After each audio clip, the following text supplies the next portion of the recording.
For decades, the history of the DC Universe has been marked by its crisis-level events, status quo-altering storylines that have rewritten continuity while also providing a meta-commentary on DC Comics publishing itself, and all under a signature red glow. This is Red Skies, a 13-part podcast epic mining these events and the Superman of it all.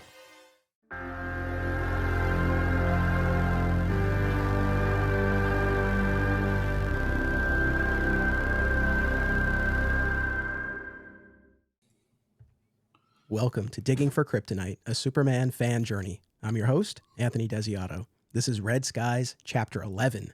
And joining me to discuss Doomsday Clock by Geoff Johns and Gary Frank is the host of the KRYPTON Report podcast, returning guest Tyler Patrick. Welcome back. Hey, thank you for having me. I almost put in a red light above me because I have the bulbs just for like the red sky effect, like what's going on for all the video listeners. But man, I'm excited to talk Doomsday Clock.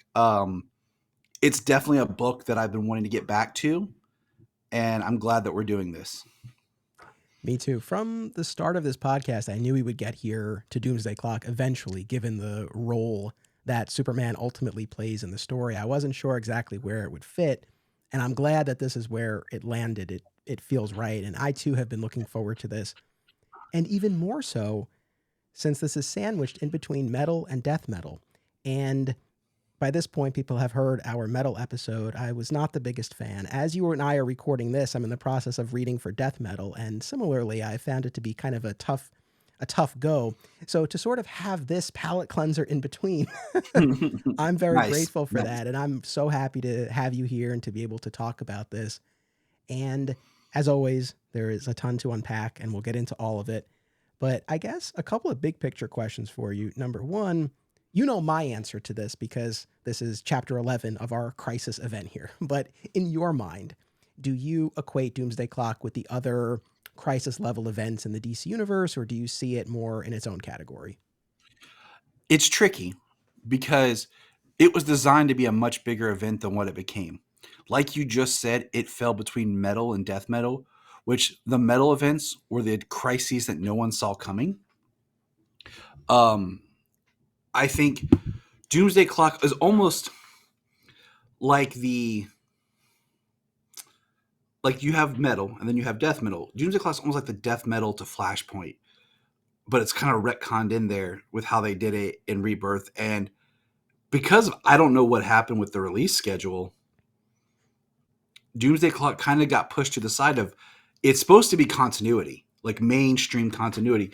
And as we'll discuss and break down, it kind of is like it happened in continuity, but then it just kind of got pushed to the side, and it could be its own side kind of story. It's not really an Elseworlds tale, but at the same time, it didn't have the effect that they were going for with it. So, and it definitely has a huge effect on the series, and we'll talk about it because I did some other reading to help with this conversation as well. Gotcha. The other big picture question for you, and look, we have two Superman podcasters here, and we're talking about this book on a Superman podcast, but I guess, and this is something else that I want to get into because I think you generally, depending on where you land with respect to Watchmen, I feel like that will color your perspective on Doomsday Clock considerably. And I guess in your mind, do you look at Doomsday Clock more as a Superman story or as a Watchmen story, a Watchmen sequel? Man, that is a great question. And I think because the first time I read it as it was coming out, and it was like supposed to be 1 year, but it was like spread out over like 2.5 years or something. And I just remember I kept telling myself, I'm going to go back and read it all. And then the next issue came out, and I would just read that issue because I was like, I want to know what happens. And then going back this time, it is interesting because I think I don't really know how to answer that because I see the Superman story in it, but it's like he's there, he disappears, and then he's there again. But it's all about him, but yet it's like the Watchmen dealing with Superman. And I think it walks a really fine line of if the Watchmen universe kind of collided with regular DC. Um, I'm very surprised there wasn't, out of all these other crises that you've been through, where there's always like the spin-off title or the spin-off like connective book. Doomsday Clock was very much done in the same fashion of Watchmen. Like, I'm no Watchmen historian, but I've read it a couple of times. I have the trade. Um, and like there wasn't like, oh, the Batman versus the comedian or the Joker versus the comedian spinoff, or something like that. It very much just followed the 12 issues compared to these others, which I really like about this story. Yes, I So, agree with you about walking a fine line. I think ultimately, for me, it does succeed in being both a follow up to Watchmen, but also this ultimately beautiful Superman story that we're here to talk about. But to your point, yeah, it's not a story that follows Superman and his exploits, right? It's more a story about the idea of Superman and what he means in the context of this universe and DC's publishing history. So it's far more meta than most of the other stories that we've talked about, but still to almost me a ultimately fan, a Superman story. almost like a fan letter to Superman in a way. Because I think the one thing is, like, in this, you have Dr. Manhattan, you have Ozzy, you have the comedian show up, and then you have a new Rorschach, but it's not, we don't have Night Owl, we don't have Silk Spectre. I mean, their secret identities are in there, but it doesn't have all of the Watchmen world. They're just kind of dropped into our world, so it's like a adventure with the other Watchmen characters. I mean, I think it also kind of paints to how do you feel towards before Watchmen. Like, do you look at those stories? Because I did review those a few years ago with a friend of mine, and some of them we liked and some of them we didn't. And I think the Watchmen characters are very tricky on what to do with. It's like that property where, like, oh, what can we do with these?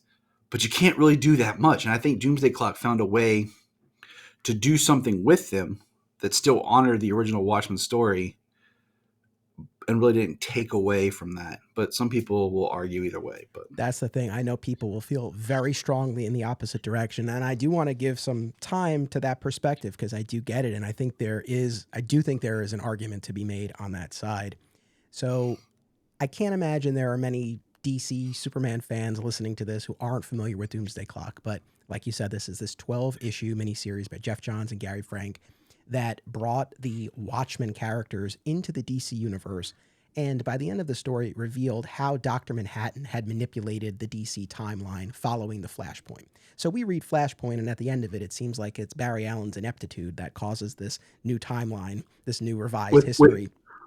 well, I mean, with Pandora kind of overseeing and doing something, and that was never really fully got to explored, I feel, as much as they wanted to, because she was really this mysterious character.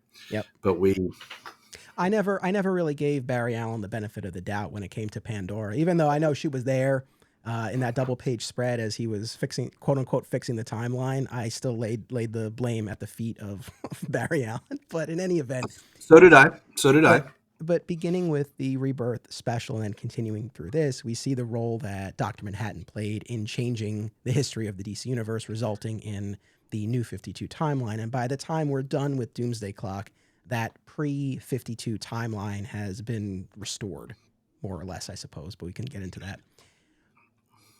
Yeah, because I reread Rebirth, the Rebirth special.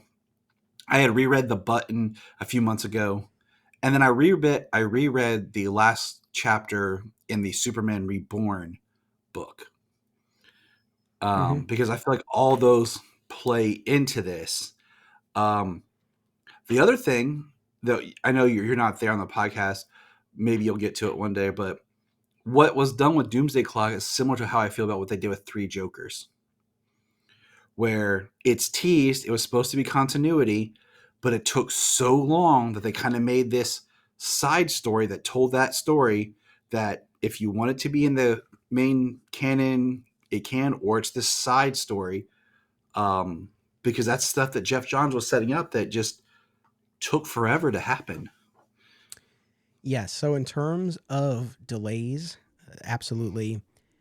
Both Doomsday Clock and Three Jokers also kind of take us into this new phase in the career of Geoff Johns, where he is in the wake of Alan Moore, and he is channeling Alan Moore and writing sequels to Moore's classic DC stories in the style of Alan Moore. And I just as I talked about Scott Snyder trying to be Grant Morrison when we talked about Metal, similarly here I feel like you have this kind of effect going on, and I continue to wrestle with it because every creator, right, stands on the shoulders who came before in some way, shape, or form. And even when we're talking about, again, I'll go back to the last episode, and I know I was kind of hard on Scott Snyder, but look, Grant Morrison for Final Crisis took so many cues from Jack Kirby's Fourth World stuff. Now, there, I think a distinction I can draw is that we had decades in between, whereas not a ton of time between Final Crisis, for example, and the Metal events. So I think there is a distinction to be drawn there, but still, it's like we're in this phase of these creators like really,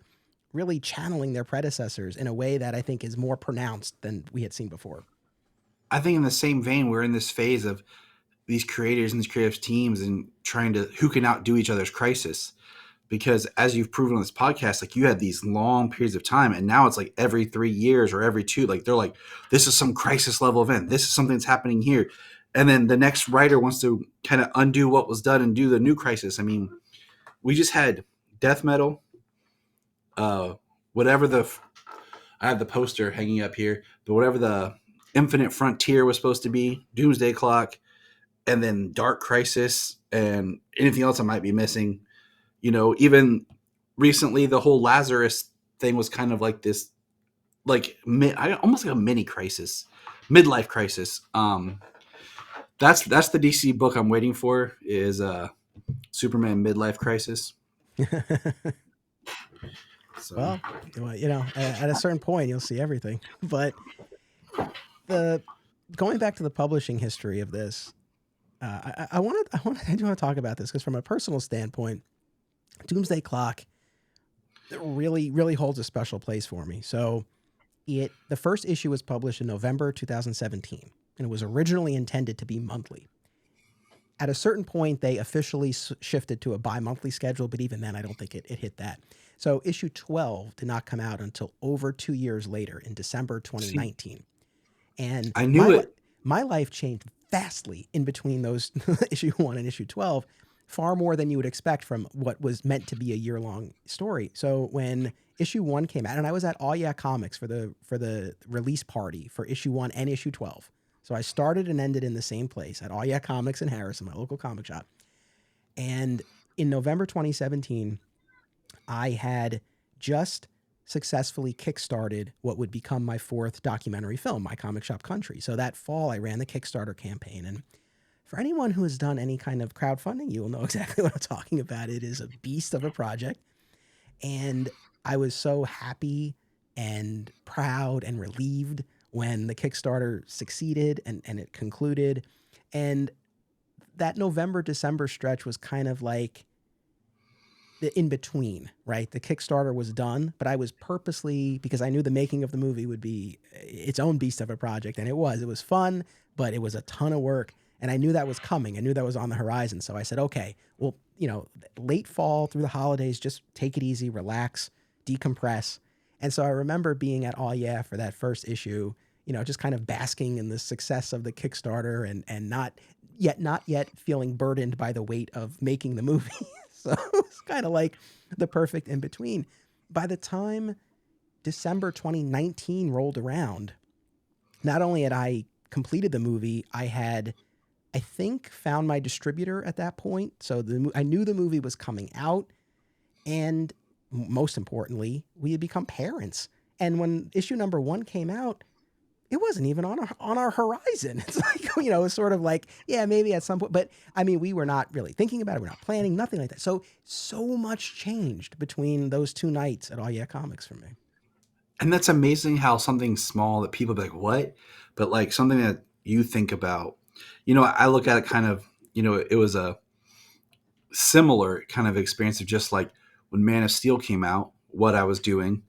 and they announced BVS. But by the time BVS came out, I had, moved back, had Solomon, some other stuff had happened I won't talk about, but like, and he was a year old. You know what I'm saying? And like all this, like, because like I followed that movie religiously, almost every little piece of information, and the time it took for that to come out, like how much, like you just said, your life has changed. And when I think about when Doomsday Clock came out, we were preparing for what would be Justice League.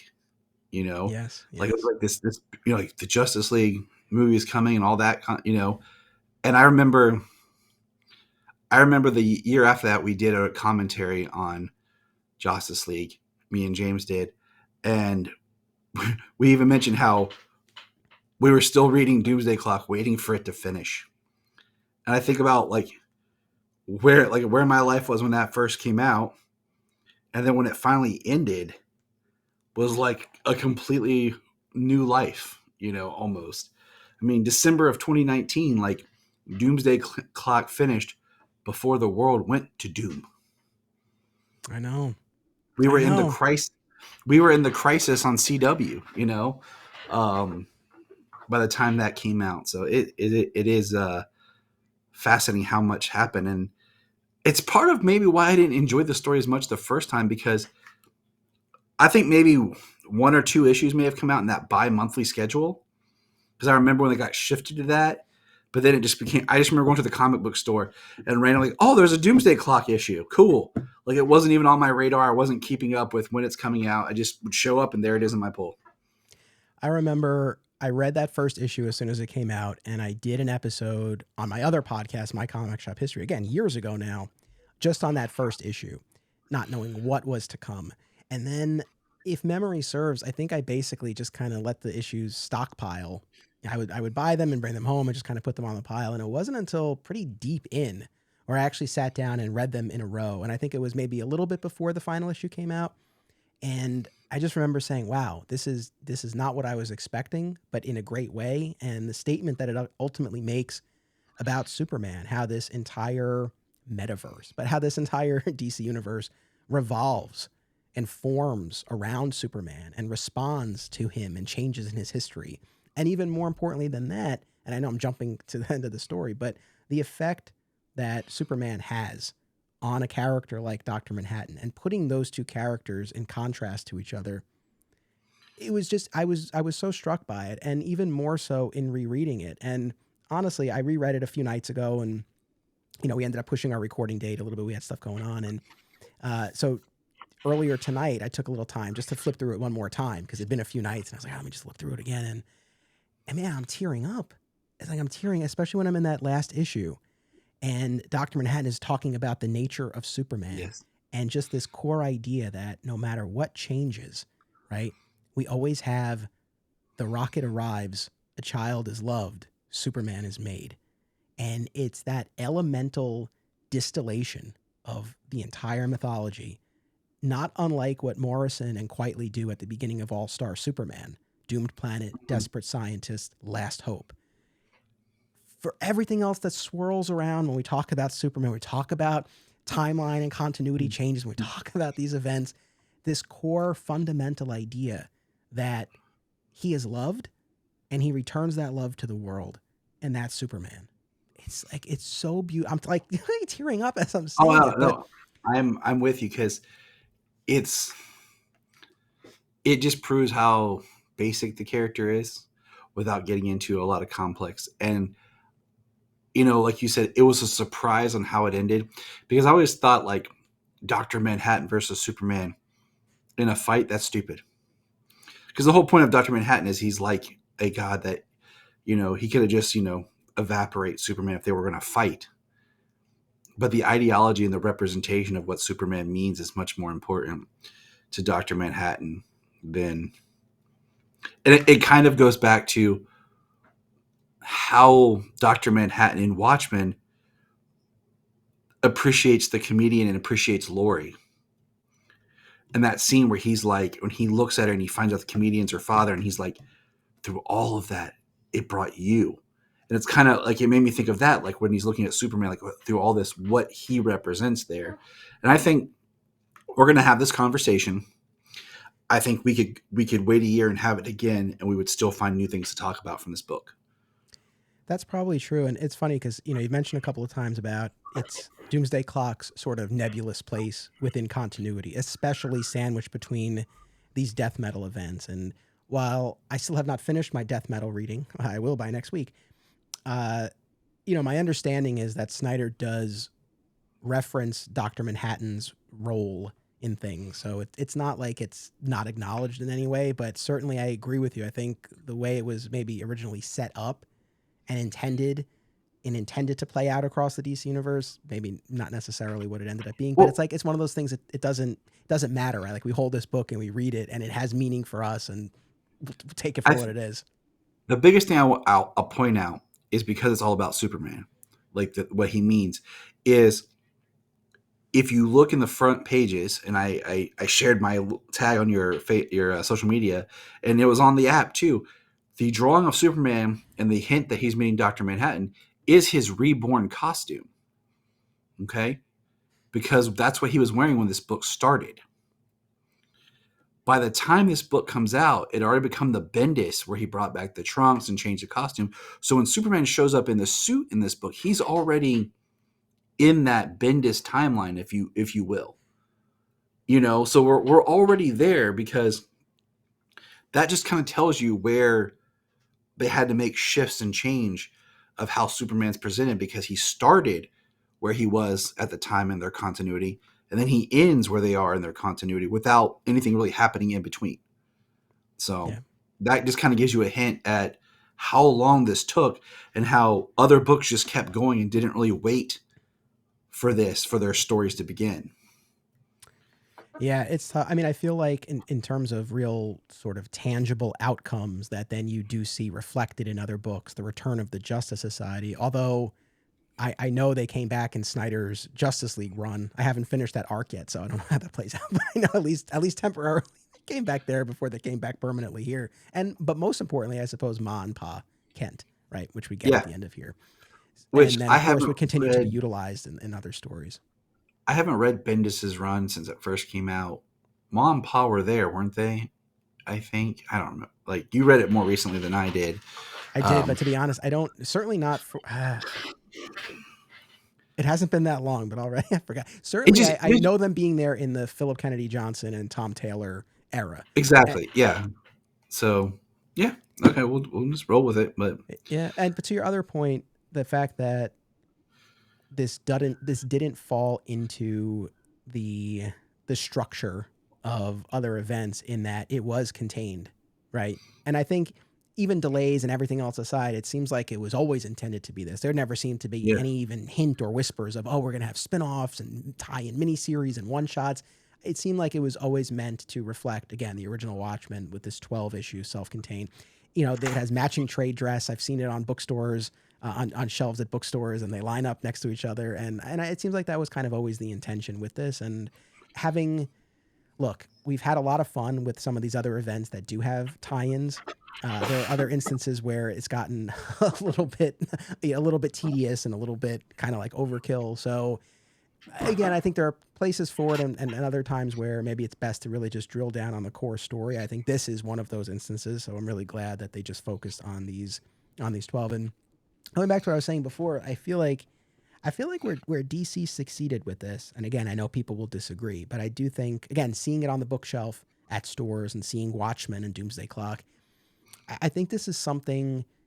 Yeah, if you are a true Watchmen diehard purist, I'm sure you would have issues with this. I think if you are a more casual Watchmen fan, if you know Watchmen more from the movie or from the HBO series, I think this is a great companion to give someone. And I think even if you're not really that into Watchmen, but you are a DC fan, you can still. It might be less accessible if you really have no familiarity with Watchmen. But I think there's still enough on the DC side where you can get into. I mean, I'd be curious to hear from any audience members who really have no history with Watchmen to know how well this worked. I actually would be very curious about this because my gut is it would more or less work, but I could be wrong.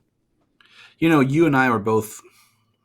You know, I think we weren't born yet when Watchmen came out, I think the first issue. I don't know. I might have been like 1 or just born when It it was 80, started. was it 85, right? Yeah, and I was born in '85. So, um, but we didn't grow like we weren't reading comics. It came much later when we discovered it, and even then, like my son asked me when I was reading this. He goes, "Can I read Watchmen?" And I was like, "No." And he's like, "Okay, why?" And then I approach it explaining, like I always tell him, like, there's things that you have to learn before you can learn something else. You have to build up a knowledge base to learn something else, and he understands that. You know, and I was like, when you're older, I was like, he's like, is there a movie? I said, yeah. I said, when you're older, we'll watch the movie together and we'll talk about it. He's a very deep thinker, um, and it's that kind of thing. Like I came to it when I was old enough to understand and appreciate the story.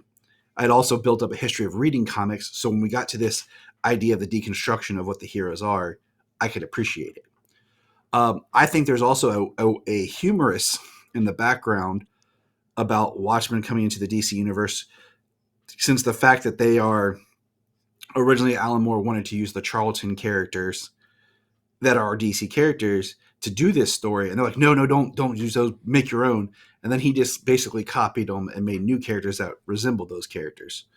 Um, I find that humorous. So, Yeah. and I'm Well, let's talk about the Watchmen of it all, right? Because this is important. Now, I'll say for myself, I do not have a tremendous attachment to Watchmen. To be honest, I had never read it before the movie was announced, and I think that was what ultimately prompted me to read it. So I read it. I think the first time same, I read it was during college, which honestly was probably an appropriate time to exactly read it. same here. Same here. I And was in college. I bought the trade. My best bud roommate Devin, he actually stayed up the whole night and read the entire like trade. And the next morning he hands me and says, "Now your turn." And I was like, "Oh snap!" So yeah, yeah, I'm right and there with you. it was one of those things. I read it. So again, I was probably, I don't know, a junior in college, and read it for the first time. And it's a heavy, dense read. Ultimately, though, I did enjoy it. I found it worthwhile. But for me, it always fell into this category. And I've said this before on the show, but it was always one of those things that I kind of appreciated and respected for what it accomplished and how it moved the medium forward. Although I know people will debate its continuing effects, but in any event, it did something different, right? And I always admired and appreciated it. But was it something that I necessarily said, "Oh, I really enjoyed that, and I can't wait to read it again"? Not really. And to be honest, and this is going to be heresy to some people, Oh snap! in advance of, no, it's not that dramatic, but in advance of this recording, I wanted to refresh my recollection on Watchmen, but I did not have it in me to reread the 12 issues. So I watched Zack Snyder's ultimate cut of the movie, which is gorgeous. And I don't want to get on the whole Zack Snyder thing, but I know people have very mixed feelings on him. Generally, all of his works, it seems, including Watchmen. But I mean, it's such a faithful adaptation, and I feel like he brought it to life visually in a really beautiful way. And watching the ultimate cut in particular, if anyone hasn't watched it, it's 3.5 hours. It has everything. It has the Tales of the Black Freighter inserted at the appropriate points throughout the story. So again, it's quite thorough. And I rewatched that just to sort of bring myself back up to speed before I got into this. I wanted to rewatch or reread Watchmen before we did this, but I just didn't have the time, to be honest. Like I was gonna just read it, not read like all the back stuff. Um, I was gonna just read the main story, skip the Black Freighter stuff, um, and just kind of do it that way. But I ran out of time, because I didn't want to, because I didn't want to start too far back reading everything that we would get here, and I would be like, oh, I can't remember. Um, and I don't want to dive into the whole movie, but there were some things that there's a couple lines that in the book of dialogue that I wish were in the movie, and then the changes in the movie I can understand them, and I agree with some of them for the most part, because I think it works in a twofold, but that's another conversation. But I think, yeah, we'll get into Yeah. Doomsday Clock in itself. I mean, but it's all to say that I think, and I think it seems like we're on this similar wavelength here, where we were probably well situated to enjoy Doomsday Clock, Superman aside, because I feel like we had enough familiarity and understanding of and respect for Watchmen that this would be intriguing to us, but not necessarily a slavish devotion to it where we're offended by the mere existence of a sequel. Right. And I feel like that's, I mean, comics, it's like anything else. They're going to, if there's money to be made, they'll find a way for it. And you can either say, nope, I don't count it, or just enjoy the story for what it is. And I think my more fascination was, what is the story going to be? Like, I thought it was intriguing, especially when they alluded that Dr. Manhattan was responsible for the New 52. I thought in a way like that's brilliant. Like that's a way to why things were changed and awkward, and as the story goes on and how yeah, I don't want to say too much right now. We'll get there. No, it really is. And so, kind of going along this track of just our personal feelings, our relationship to the material we're talking about, our reactions to things.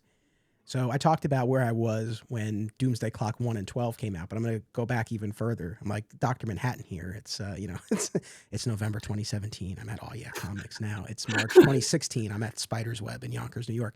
So, when the Rebirth special came out, right? And we didn't know at the time exactly what rebirth meant. There had been this whole ad campaign with the blue curtains and the word rebirth. And we didn't know what that was leading to. And like the hand and them like reaching up for the push the hand.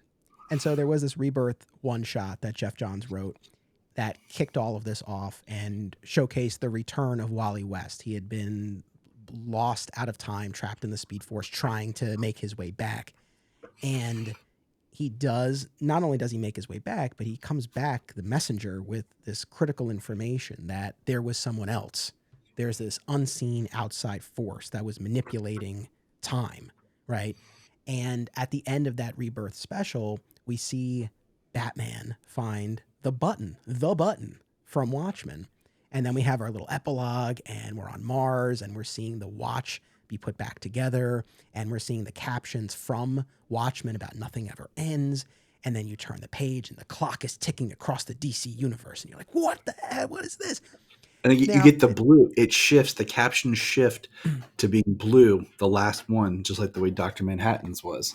Exactly. Now, where I was at this point in time, and I know I've talked about this on the show before, but I largely sat out the New 52, and I certainly was not reading anything on any regular basis. And the other thing that had happened during this time was my local comic shop closed in 2015. And so come 2016, I hadn't had a regular comic shop in a while, in a year almost, and I hadn't had a pull list in years. And again, at the time, I was really not on board with the New 52. So this whole idea, a lot of things kind of converged for me. Side note, I will steal a few minutes with you later, and I do want to talk about convergence. I've had a couple of people say, "Oh, we noticed you're not doing an episode on convergence." It's like, no, I can't do a whole episode on convergence, but we'll talk about it for a minute. But anyway, a few things kind of came together for me where I said, okay, even if it's just kind of as an experiment for myself, I want to try to get back into the routine of going to a comic shop again and having a pull list again. And Rebirth felt like the perfect opportunity for that. And so it ended up being a relatively short-lived experience. But in any event, what I remember the day that Rebirth #1 came out, I left work and I went to this comic shop, the Spider's Web in Yonkers, and I picked it up. And I remember coming back and sitting in at the time, my little cubicle. I always feel like I've had various offices where I always feel like that was the best one because no one knew it was back there. Later on, as I got promoted, I had a more prominent office, and it was nice in its own way, but people always knew where I was. There was something about that back office. And I remember I remember sitting back there and reading it. And when I got to the end, it didn't do much for me. I won't lie. The whole idea of the Watchmen world converging with the DC universe, like I said, I had an appreciation for Watchmen, but I wasn't a fan per se. And so the whole idea that this was going to be the explanation for how we ended up with the New 52 and maybe our way back to a pre-52 world, if that's where we're headed, I wasn't particularly intrigued by it, but then to actually see it play out, I ended up coming around big time. I just found the idea fascinating with Dr. Manhattan because, in the Watchmen book, Dr. Manhattan's not my favorite character. But out of all the before Watchmen books, I found his book the best. And I feel like that's when I kind of was like, there's more to do with this character. And so, yeah. Yeah, no, fair. I will say I've never read the Before Watchmen stuff. I own the trade that has the 2 miniseries that Darwin Cook worked on, and the late great Darwin Cook. At this point, I think that's just about the only thing of his that I've not read, and I think there's a part of me that is just saving it. That it's like I know I have this new to me Darwin Cook work, and I'll get there, but I haven't read any of it. I had a friend who loved Firefly, but refused to watch the last episode, so he could always say that there's that one thing that like there's more still out there. Yeah. So And I'm again, like, I don't want to dwell on Watchmen, but I really do think this is an important part of the conversation because there is a contingent of fans, right, who again object to the very existence of a sequel, and I guess they would include a prequel in that too. I know there was backlash at the time of Before Watchmen, but in the realm of a sequel, a true sequel, I mean, this was one of those things. There's certain things that have felt sacred, right, like sequelizing Watchmen, or certain characters coming back to life, Bucky and Jason Todd and Barry Allen. You know, in our time as fans, we've seen all of that happen. mm-hmm. And I guess, I mean, I think I probably know your answer based on the conversation we've already had so far. But I mean, or I guess just how do you respond if someone's like, no, like there should be no sequel to Watchmen? I'm like, why? Like, are you an Alan Moore purist? It's my thing is, this is a unique way of doing a sequel. If you, much like, okay, the TV series is a continuation from Watchmen the book. It's not a continuation from Watchmen the film. So to me, there's your Watchmen pure sequel. This is a continuation of those characters, but it has a certain spin on it that makes it more interesting and fascinating for a comic book reader. Especially when you're looking at the universe and what they're doing with it. To me, it's more intriguing of how can they pull this off? What are they bringing into this story? If you wanted to argue like no sequel to Watchmen, go argue David Lindelof with, doing the TV series, because that's your true sequel to the book. Yeah, that's interesting. I thought the HBO show was great, and they around the same time too. I think they both ended the comic and the show, I think, right around the same time, if I'm not mistaken. So That sounds about right. Here's the thing. I think there are two arguments, and I find one more compelling than the other. So this is the lawyer in me. It's like, regardless of what I ultimately feel, I find the exercise kind of interesting. So for those who feel like there shouldn't be a sequel because Alan Moore doesn't want a sequel, or because a sequel had been off the table for so long, I don't find that compelling, to be honest. And part of it is, if you're telling stories it's one thing if you're doing something creator owned, right? And it's your own thing and you decide whether or not it continues, but anything that's within a larger shared comic book universe, inherent to that is at least the possibility that there will be some continuation, some sort of follow-up, that ideas will continue to be built upon. And the other thing too, Alan Moore is building upon what others have done and has done that across various works. So this idea that, he refuses to have this done with his own work, again, to me, I don't find that argument to be compelling. I mean, I get it. And I was trying to think of other instances where it's not something creator owned, but there's sort of more of like a gentleman's agreement, right? That this is going to be it. And the best thing that I can come up with is the Jack Knight Starman character that James Robinson used, right? And he doesn't own the character, but there's kind of always been, and to my knowledge, I could be wrong, I don't think there's any sort of written contract about this. I think it's just sort of like a handshake agreement with DC. Like, that was his character, and when he finished that series and took Jack Knight off the board, that was going to be it, and has remained that way. But at the same time, sure, someone's going to come up at some point and is going to want to do something with Jack Knight, and I feel like, I don't know, I feel like that's fair game. I mean, isn't that the thing about the whole multiverse is, that, it's the same character, but that's on Earth 3000. So it's not the same Earth as this story. It's just similar. Isn't that the cop out, that we use for everything? Like, it's on a different Earth. Yeah. And then the other argument that I don't know that this is, I'm sure this has been made, but it was more something I was thinking about. To me, I mean, one of the most striking aspects of the original Watchmen is the tragedy of the ending, right? That all of them except Rorschach compromise so greatly to bring about this peace, right? And in the case of Ozymandias, he orchestrates everything, right? So he's sort of our ultimate culprit. But Dr. Manhattan and killing Rorschach and keeping silent, even Night Owl and Laurie as well, they're complicit in their silence. So to some degree or another, they've all compromised to bring about or to protect, to keep this secret. And you get to the end, and this whole business about the journal, right, seeing the light of day, and all of this being undone when people find out that Ozymandias was the one responsible for this attack on New York that united the world and stopped the Doomsday Clock.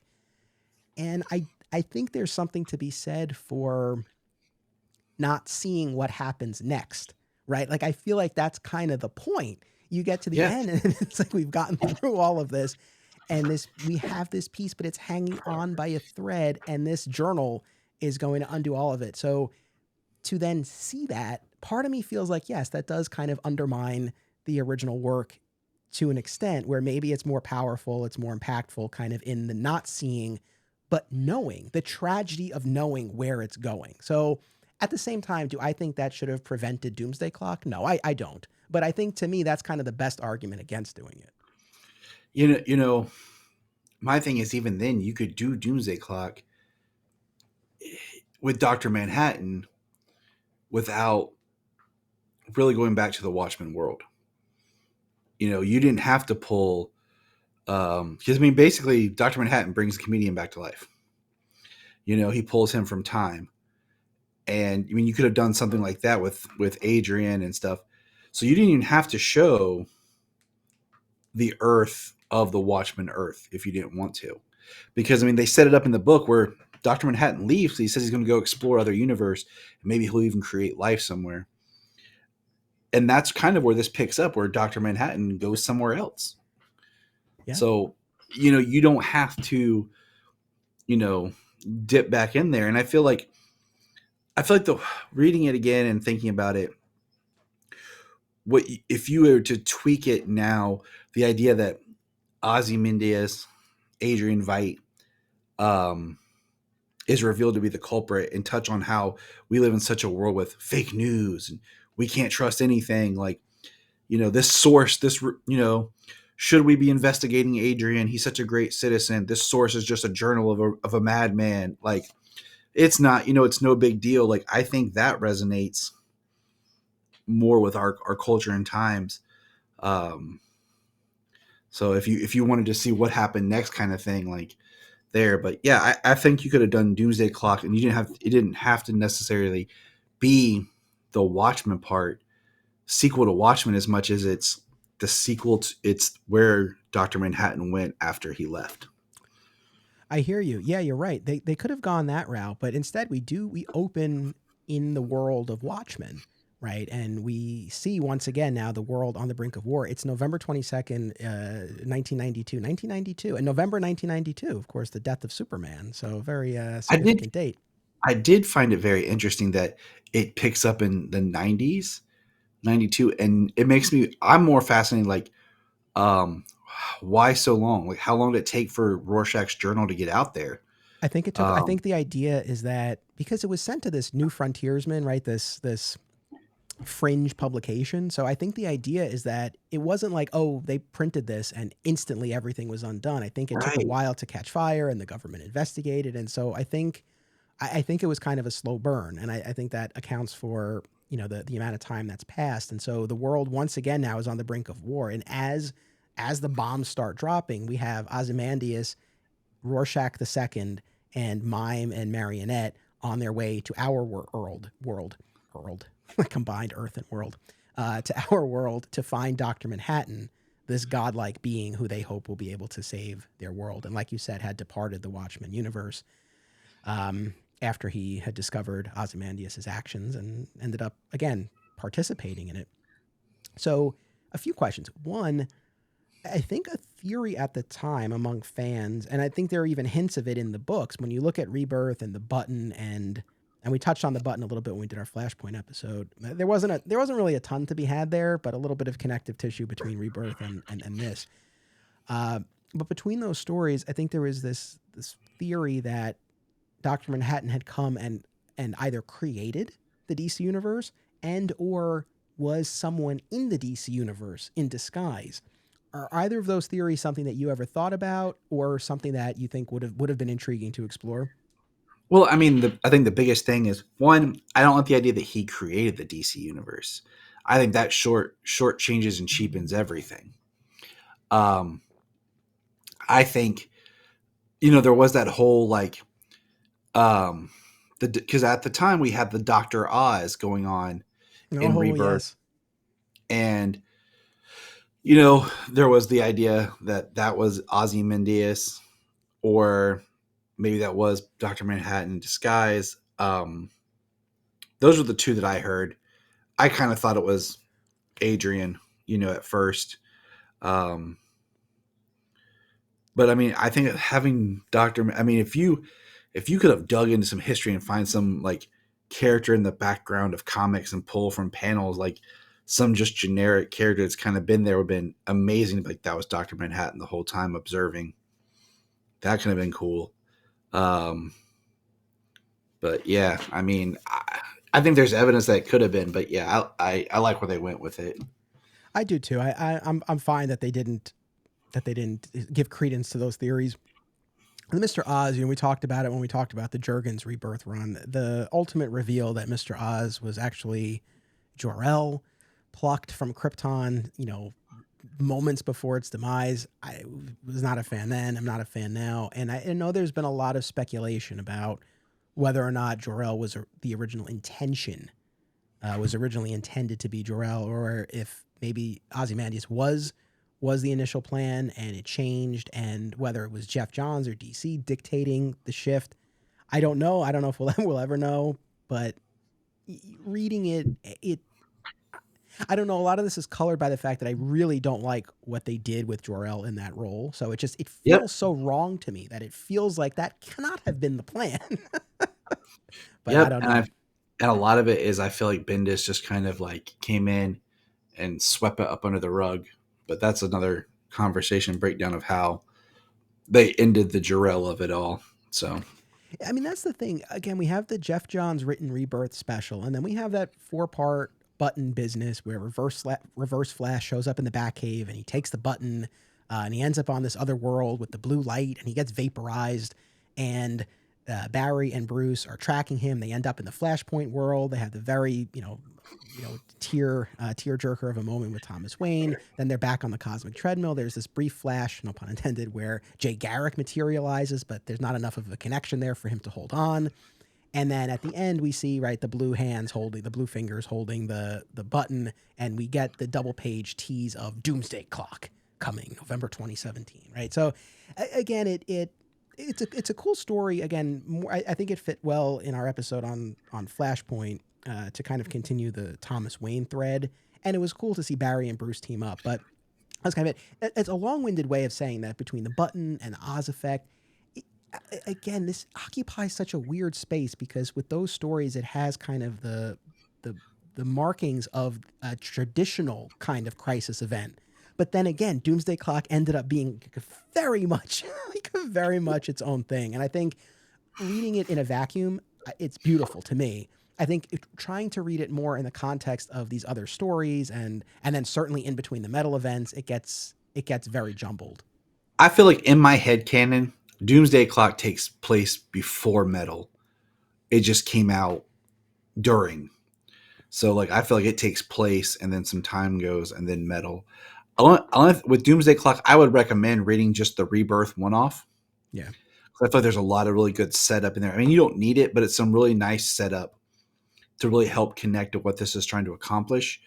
And then, the other thing was what we talked about was like you have the Superman Reborn, which I think is important in the fact that in that storyline is where you basically have the idea that Superman was at some point, I don't know if it was supposed to be Mr. and Mrs. Pitalik or if it was during the New 52 and Dr. Manhattan, Superman split into two basically the two entities of the blue and the red energies, and by those coming together, it solidifies the New 52 and the pre New 52 universe is like one, because then it creates the one whole Superman.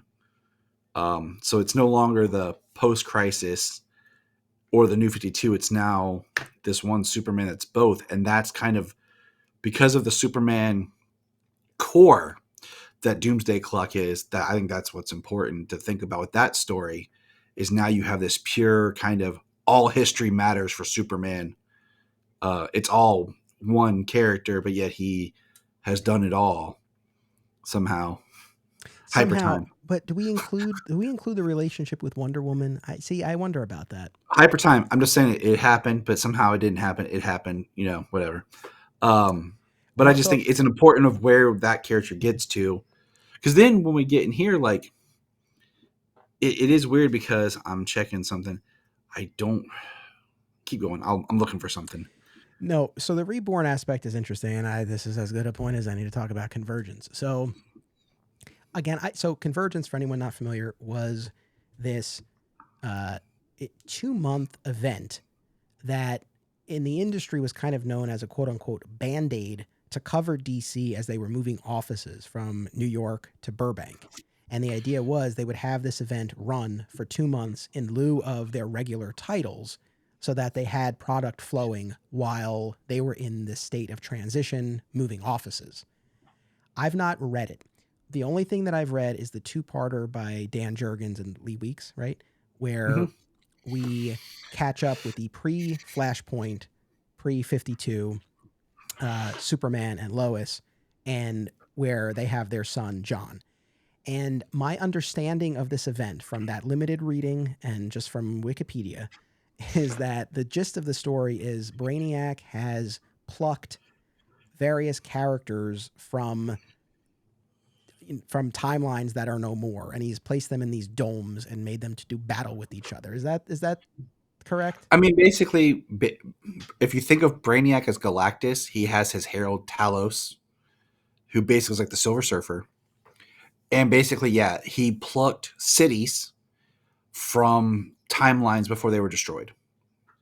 I don't remember all the machinations of it, but that was basically at one point he opens all the bottles. They're all these cities are bottled on a planet, and he lets people go and fight. And because uh, Superman, the post-crisis Superman, was bottled, him and Lois had a child because he was depowered, and Clark's fighting crime just as Clark.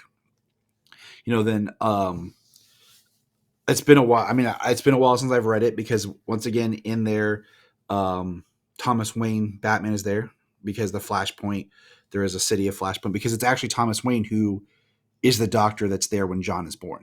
He's the Right, doctor right. that helps deliver John, um, which I think is beautiful. And as much as I love Tom Taylor, I don't like his change to John's origin that he did in his recent run.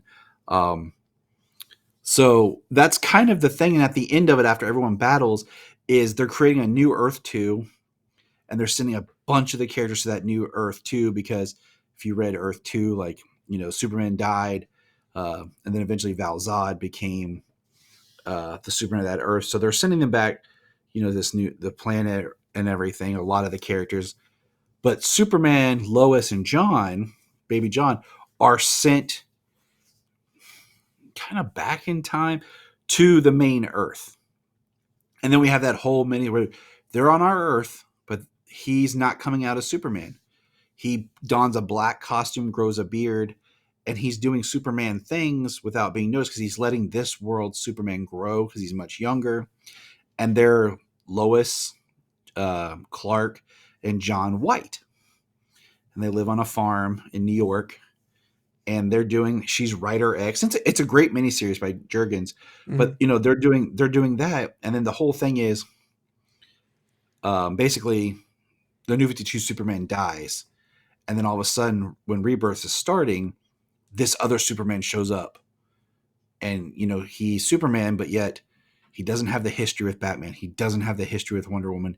He's kind of this outsider, and that's kind of, like I said, why the Reborn is important into Doomsday Clock, because through the Reborn is when that post Crisis Superman and then the New 52 merge into one character. And what I was looking up is in the first issue, we have a Clark and Lois scene. There's no mention of John. Right, Like not in that scene. And I don't remember if he's mentioned in the book at all, because I wasn't thinking yeah. of. Okay. So later on, so like a year and a half later, when they're at the Daily Planet and Perry is giving Lois a hard time, she makes a crack about, is it too late to take away his status as John's godparent? And Clark is like, yeah, about 10 years You're too right. late. So he is you're right. referenced, but Okay. later, not, and yeah, we don't see or have any reference of him in that first issue. But that's later on, and what makes me wonder too is, once again, we're talking about how it seems like they slightly adjusted Superman's role in this, because we don't see him in the costume in the first, thing. So I don't know. I'm just talking. Yeah, the Reborn stuff was, I mean, interesting, I guess. To me, it just became, it just got so convoluted. It's like, try explaining that to a layperson. It's insane, but at the same I time, just tried and it sucked. I mean, no, you did great. But I mean, I guess I appreciate the attempt to reconcile. And look, it shows how Superman occupies a very distinct spot, because when you look at the main DC universe, right? Because once that's the thing with Rebirth. It's not like, they flip the switch and it's back to the continuity that we were familiar with. It's like we're still, even in the Rebirth era, we're still in that New 52 timeline, essentially. But with Superman, and again, Superman occupies this unique spot because it's not like you have a post-crisis Batman and a New 52 Batman, right? It was very much Right. that this version. Did they ever explain why? And I reread the end of Reborn too, and maybe I glossed over it, or it was explained in Convergence, or it was never explained. Why the post-crisis Superman and Lois survived? Did Mixia-Spitalik talk about it? Was it just the idea that their love was so strong, like that's why those characters were split when all of the other ones weren't, when the New 52 was created? I mean, they survived because they were on that planet. Because the way I took it is they were on that planet, and then when they were dropped on our Earth, it was the New 52 time. Things were already in motion. So it had already been the New 52, and then they arrived on Earth. So if I remember correctly, I don't think the New 52 characters are really part of the Convergence story. Okay. Like I'd have to dig into it. You know what I'm saying? But no, I hear it.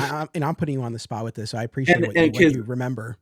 Because in the Reborn, Mixie makes a couple of allusions to something bigger and more powerful coming, or you're gonna anger him. He said that a couple of times. So there is in that allusions to something else. Gotcha. And at the time, I'm just reading it like, okay, whatever, But I think there is. And I won't go down the whole rabbit hole if I feel like that was teased in Grant Morrison's run too, but the whole Superman being split thing.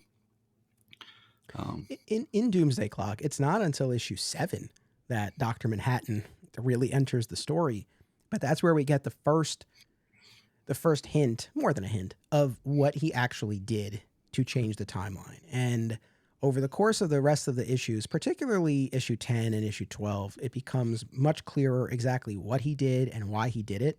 And again, we can talk about any aspect of the story that you like, but since we're already an hour in, it's like I want to make sure we really hit on this, because especially in the context of these events, right? I'll keep quiet. No. You're all not at all. This is what we're here for. But what we ultimately find is that he arrived in the DC universe on April 18th, 1938, right? The date when Action Comics #1 was published. Yes. Right.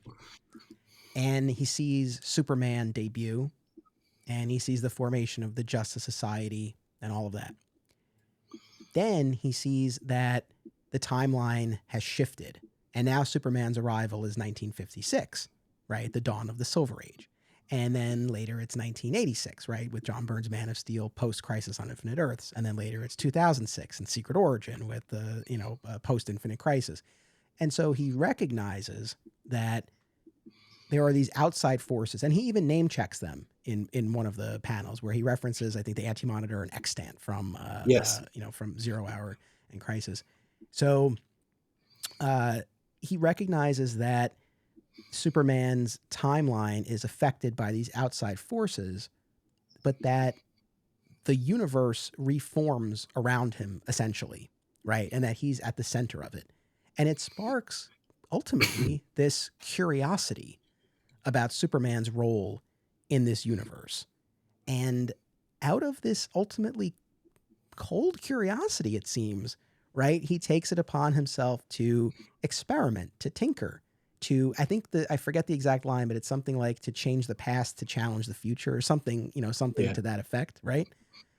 And what he does is he goes back to the moment where Alan Scott is in that train accident and where he would reach for and obtain the Green Lantern that would save his life and transform him into one of the earliest superheroes and a founding member of the Justice Society. He moves the lantern just out of Six. reach. Yeah, just out of reach. So Alan Scott dies and doesn't become Green Lantern. We don't have the Justice Society. And apparently, without the Justice Society, Clark doesn't have the inspiration to become Superboy.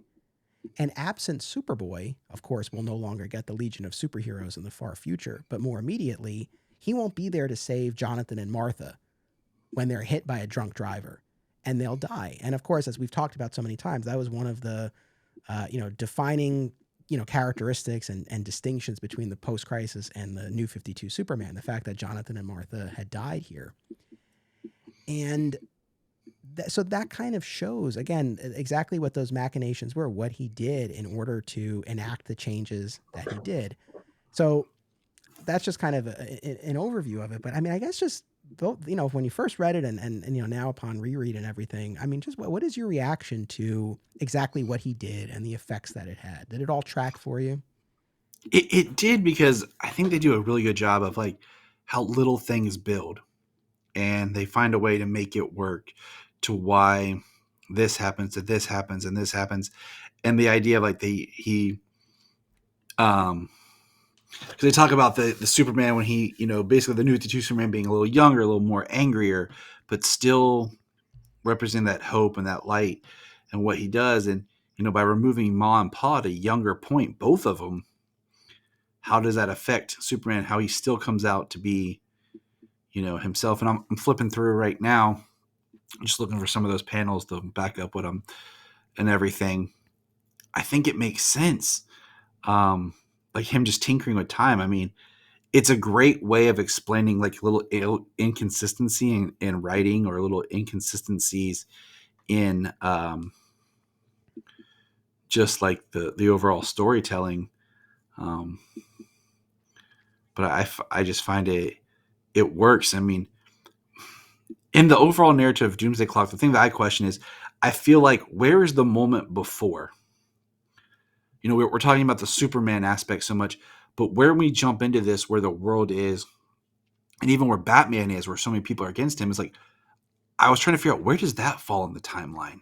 I think Because I go don't ahead. think that's really something you can reconcile. So I think I what you're don't. referring, so right, so this idea of the Superman theory, right? The Yes. notion that the United States has the vast majority of metahumans on the planet, something like 97%, right? And it's raising all of these questions about why are there so many metahumans in the United States relative to the rest of the world?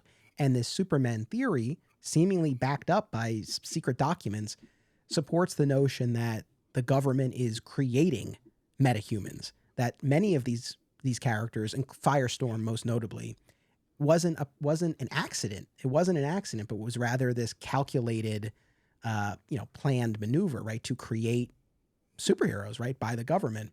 And so this sort of inflames world affairs and tensions rise, and Black Adam opens up Kahndaq to any metahuman, right, as kind of a safe haven, and that that creates further conflict there, leading to a page.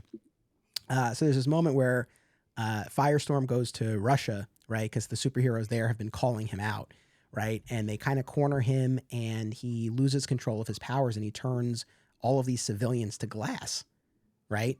And then he Mm-hmm. he flees, and Superman thinks he's gone to Black Adam, right, for sanctuary, and so he goes to Black Adam, and there's this page where Superman's there, and they shake hands, and it's after after that end credit scene in the Black Adam movie, and then rereading this, it's like whether it was in a pre-production meeting or a fan tagging him on social media, like someone showed that to Dwayne Johnson, and they were like, "Look, this is what you can build," and he was like, "Yes."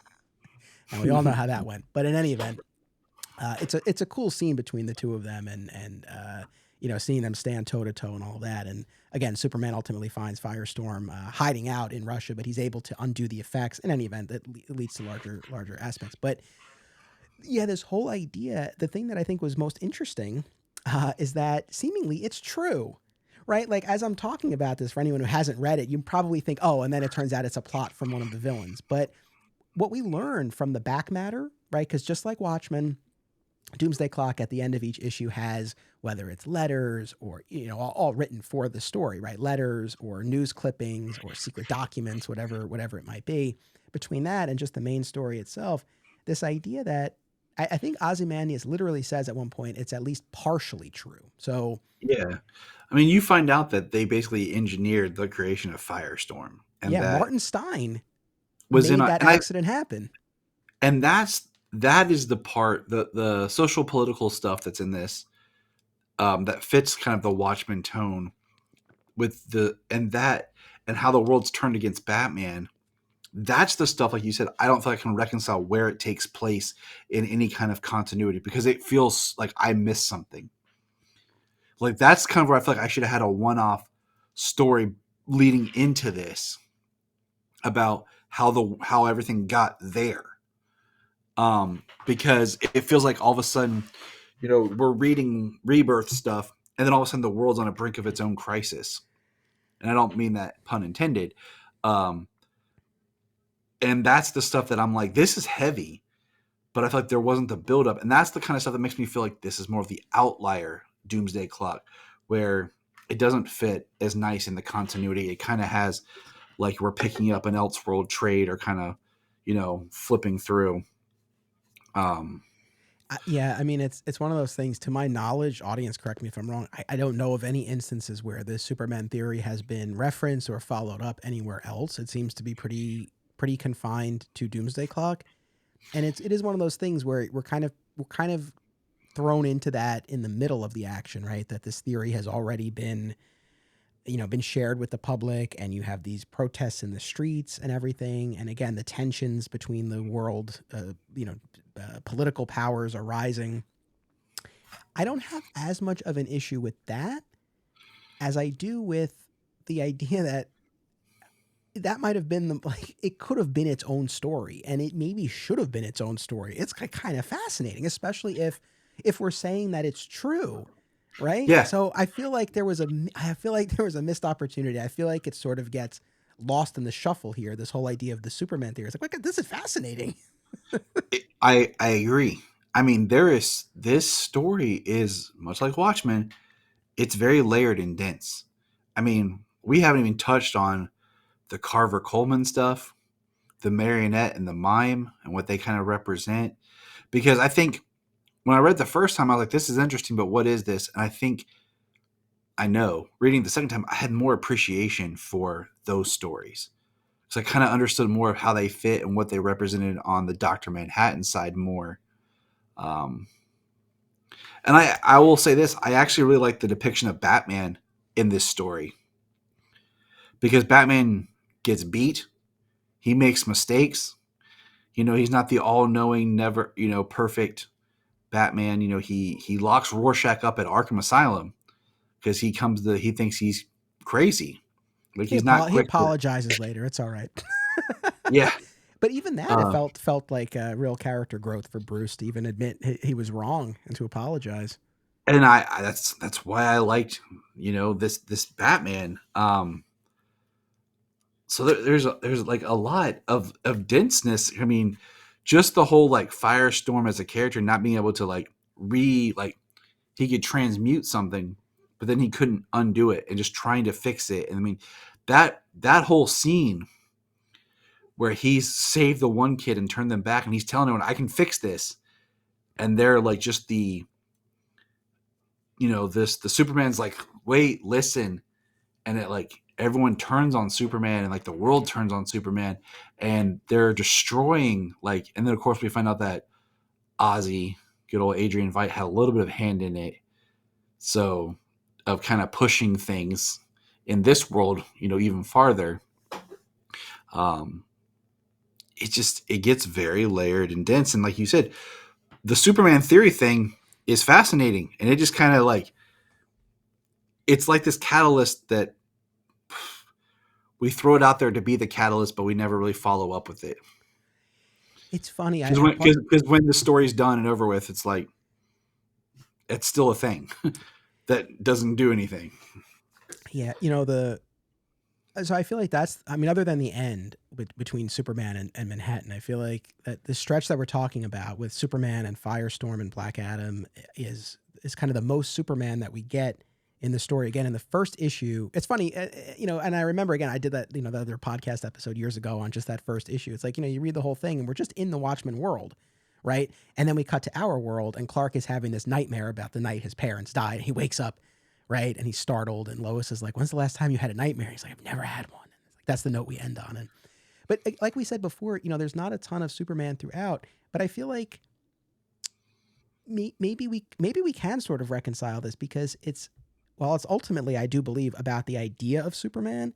It's not a Superman story in the sense that he's not our point of view character. We're not following Superman through this. And so I feel like kind of from just a matter of perspective, we're seeing this, I don't even say through the eyes of Dr. Manhattan, but like maybe more through the Watchmen lens. So it's like we're getting more glimpses into this DC universe, right? As opposed to a story, from within the DC universe where we would have had more of the building blocks of this. And maybe that's how we can answer it. I mean, from a larger perspective, again, I still feel like, hey, this was worth exploring. And it does feel a little bit like, okay, we didn't really see how it started, and then it never really seems to go anywhere. But maybe that perspective idea helps account for why it feels the way it does.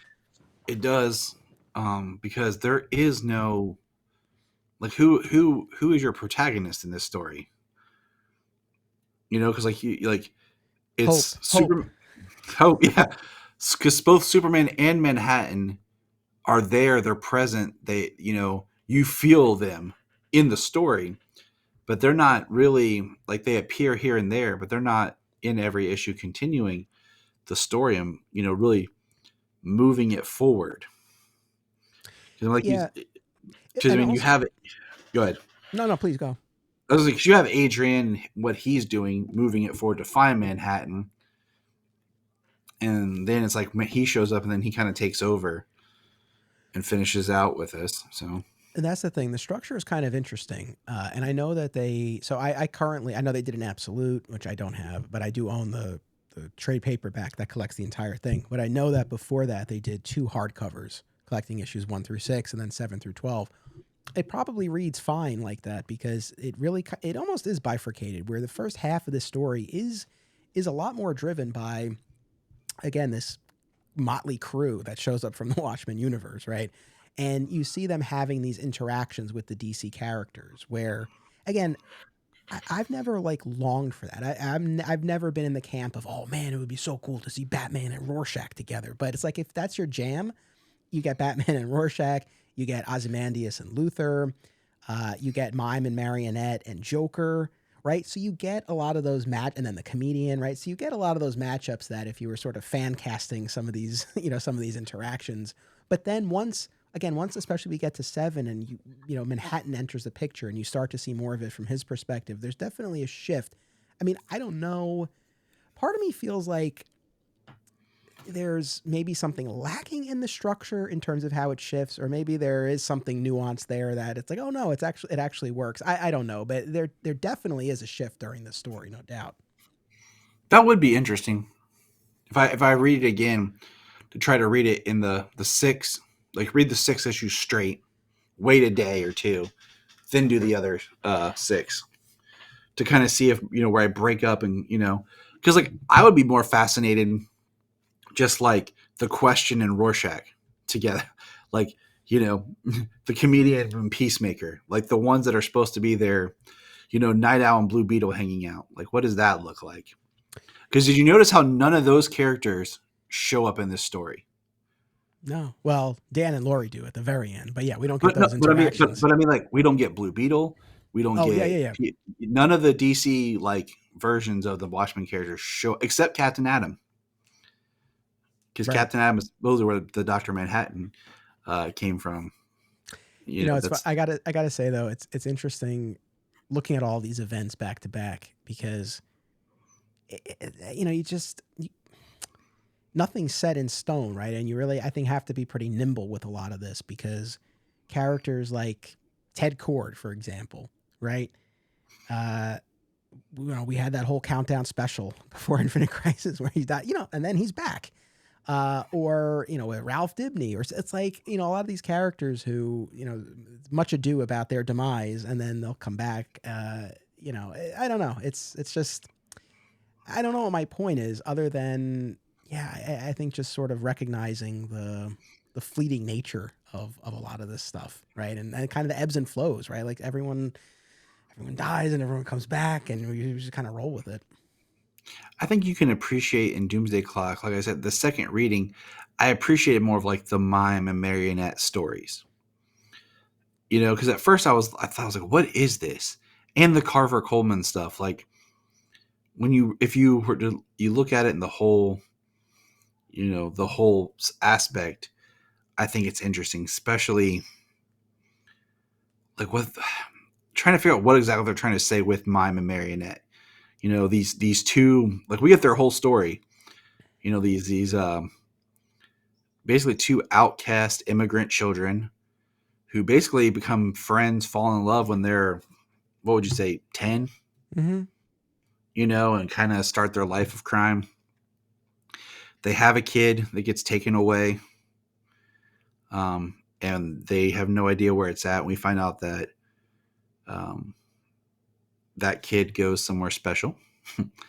And then she gets pregnant again, and Manhattan sees something. You know, it's like when he looks at her and he finds out she was pregnant, he saw something in them. And that's why, you know, he spared them. Because they make the reference to, like, I've seen Dr. Manhattan allow a pregnant woman to be killed without even blinking or even, you know, caring. Right. But there was something that he saw in their future. And I think that's what makes him so fascinating as a character, is just how he perceives time and existence. Yeah, I know. I have to say, you know, in rewatching the movie and then and reading this, yeah, I did think about what effect that would have on you if you could see your future and you know this idea that everything would feel preordained, right? If you know everything that's going to happen, you know how that would just kind of warp your view. I also, speaking of the movie, I do have to give a shout out to Billy Crudup who played Dr. Manhattan in the movie because everything that I'm reading in Doomsday Clock, I'm reading it in his voice, and I feel Yep. like it gives it such a powerful effect, more so than if I had only read the book and were just kind of you know using my imagination as to what he would sound like. So shout out to I, him. I really like Billy Crudup. I frankly, all the people that were cast in Watchmen, I think, were amazing. Yeah.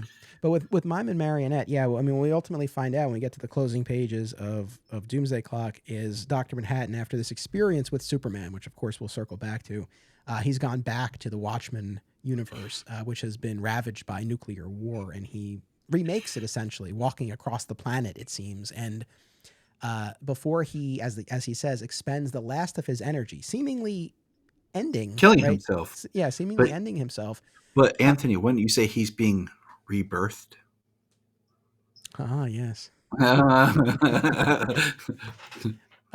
But he takes Mime and Marionette's son and delivers him to Dan, aka Night Owl, and Lori, aka Silk Spectre.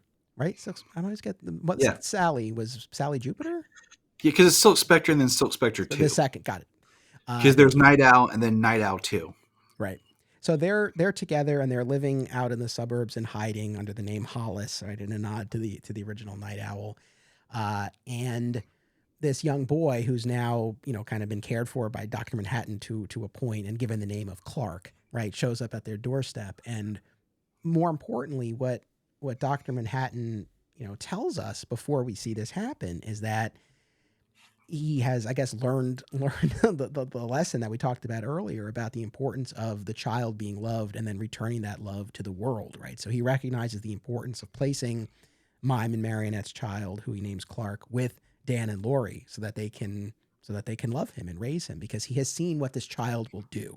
And going back to that moment during the bank robbery in the past with Mime and Marionette, yeah, the reason he lets them live isn't just because she's pregnant, because like you said, he's stood by when comedian murdered the pregnant woman in Vietnam, but because he sees what this child will become. So again, it certainly all connects. But okay, I want to going back to the Geoff Johns of it Wait, all. hold on one Yeah, second. I just want to.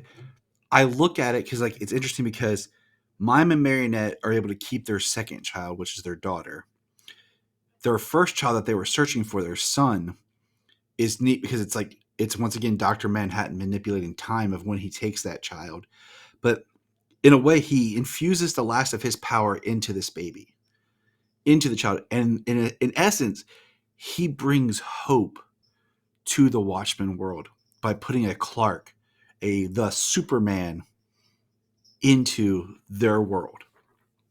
He kind of creates Superman for their world. I think that's a beautiful way of putting it, right? Because like what was missing from that world. Right. uh, Was the hope. I mean, isn't that kind of the whole thing is like with Watchmen, like going back is like how dark it got, how serious it got. It had no real hope for it. And then maybe in 20 years or something, some hotshot comic book writer is going to take this and then do a series of the Superman of the Watchmen world. That Clark and what his world looks like. yeah, I mean, look, we've gotten a sequel, and we love a trilogy, so I wouldn't, I wouldn't be surprised. And look, I mean, in Flashpoint Beyond, Geoff Johns, who utilized Mime and Marionette at the beginning, they help Batman steal the globe that he'll ultimately place the Flashpoint timeline within. And at the end of that story, we go back to the Watchmen world, and that young girl who we see at the end of Doomsday Clock, who becomes Nostalgia on her 16th birthday, right? And stands outside the prison that's holding Ozymandias. Like, she pops up at the end of Flashpoint. So whether it's Johns or someone else, I mean, clearly the potential is there to do more with these characters. But I love the way you put it as far as kind of creating a Superman for their world. With Geoff Johns, I guess going back to what I was saying before, it's one thing to sort of sequelize something that you know the original creator doesn't want to have a sequel, or that you wouldn't expect to see a sequel. And on the one hand, you certainly want to make sure that the voices are in keeping with what we know, right, from Watchmen, of course. But he goes a step further, right? I mean, it really is written in the style of Watchmen, beyond just capturing characters' voices.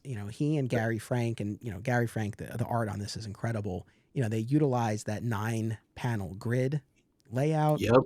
and we have that back matter material, and we have, it's not Tales of the Black Freighter, but we have these scenes from the movie The Adjournment, Yes. starring Carver Coleman as this private investigator, Nathaniel Dusk. And I guess my question to you is, uh, I don't even know how to phrase it, but writing a story, kind of mimicking, right, the style of the writer who wrote the original work. I mean, did it feel appropriate? Did it feel off in any way? What was your reaction to that? I feel like it was just enough to feel part of it, but just if you had tried to do this and not say that it was part of Watchmen style, it'd feel like you're ripping off Watchmen. But you did. Johns did it just enough that it works. I mean, that's the easiest way for me to say is like it feels like the Watchmen of like the DC universe, and like I said earlier, like it's a sequel, but at the same time, it didn't have to be. We didn't need the stuff from the Watchmen universe. We could have just, where did Dr. Manhattan go? And this is the story of where he went and what he did.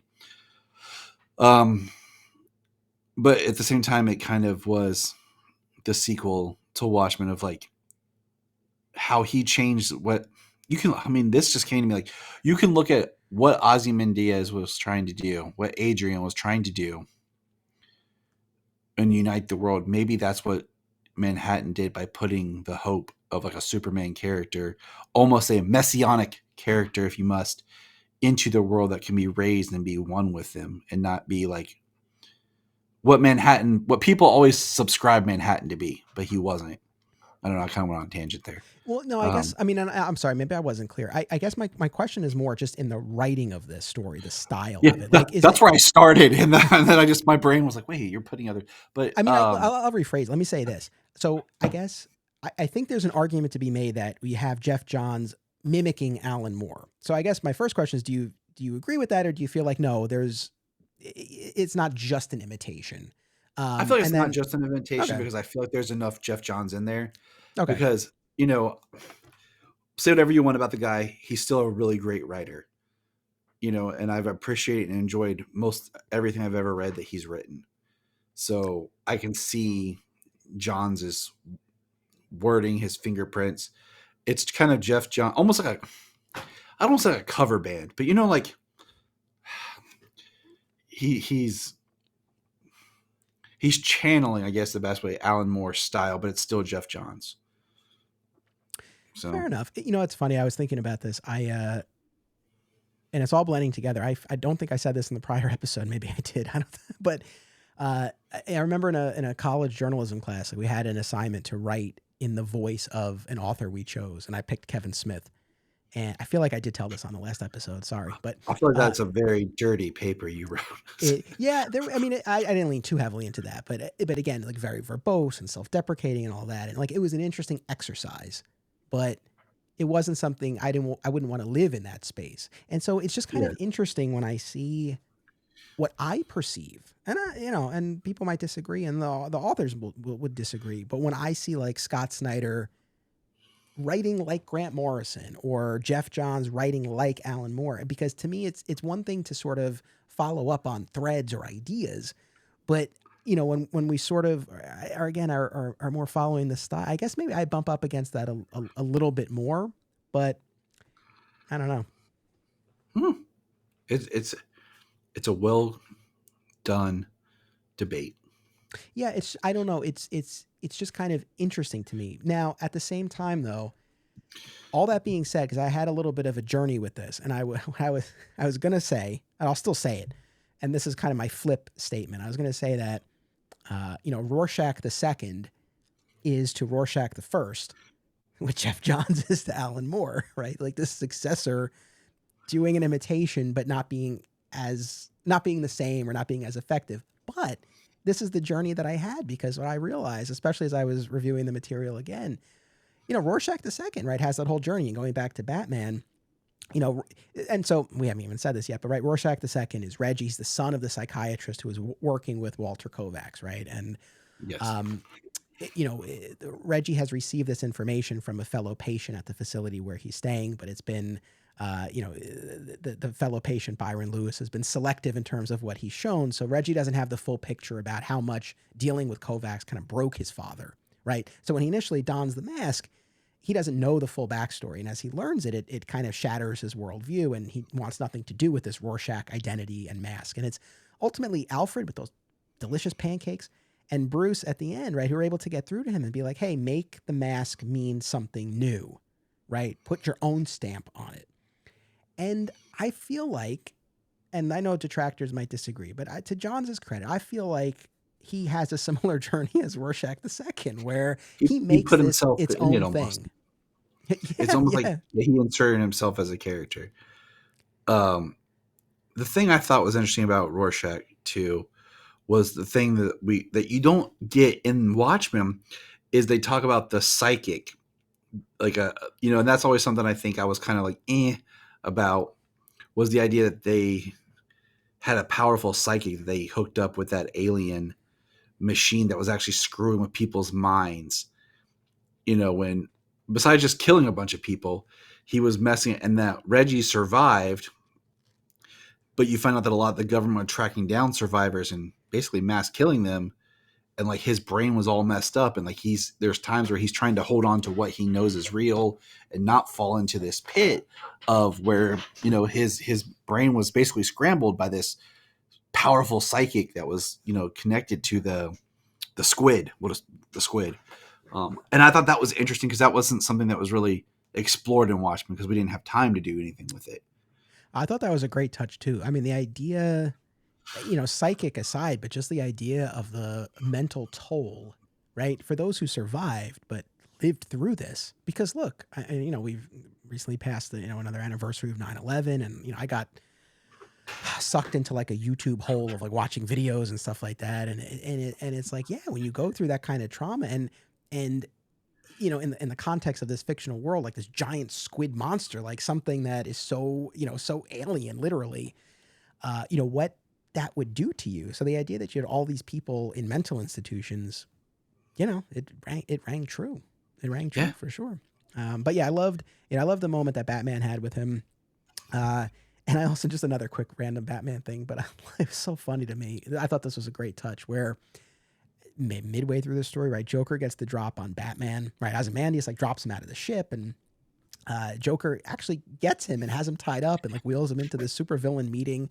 And one of them is like, "Oh, like again, like how many times have you wheeled in someone dressed up like Batman?" Like, And that's so he's trying to funny. convince them it's the real Batman, and they're like, whatever. Like, Yeah.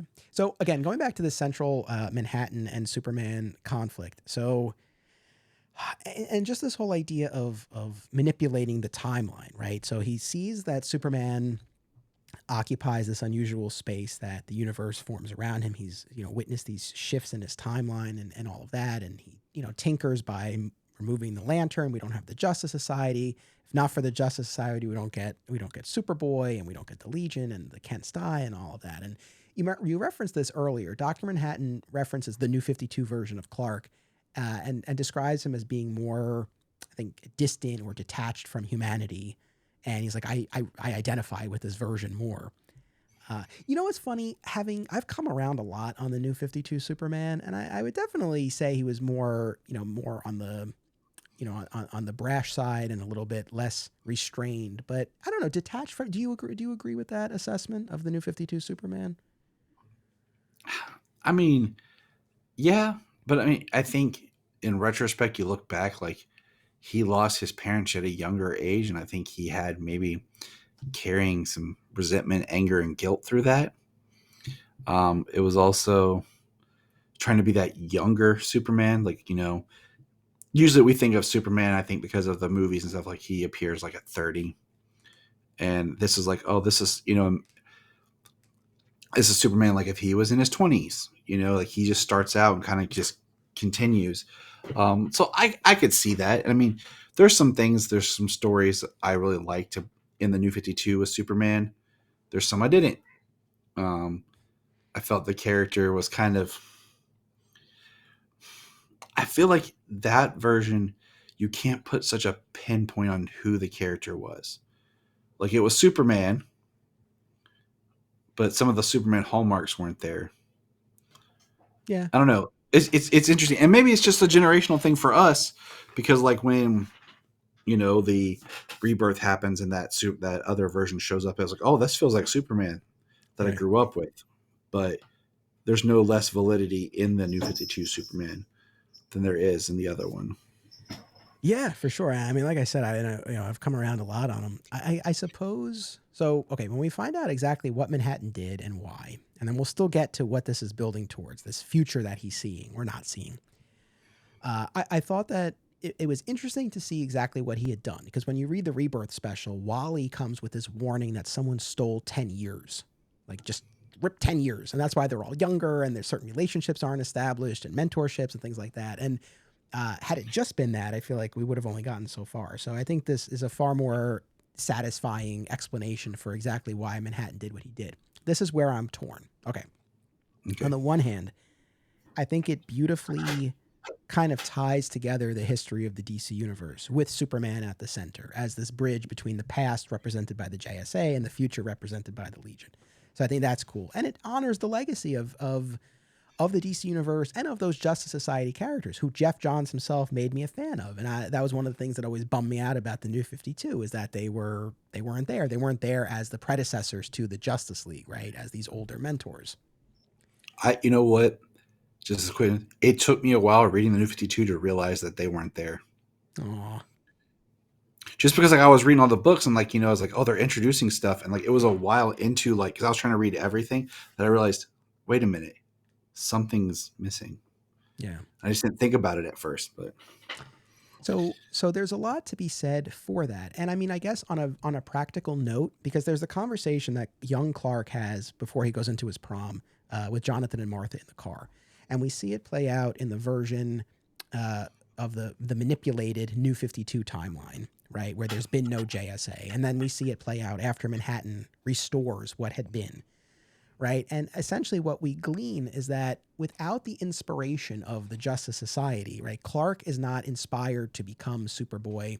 The advice that Jonathan gives differs, right? Because without the Justice Society, it's like no one's ever seen anyone like you, and I'm worried about how the world will react. Versus, well, it's been a while, but people have seen people like you before, Clark.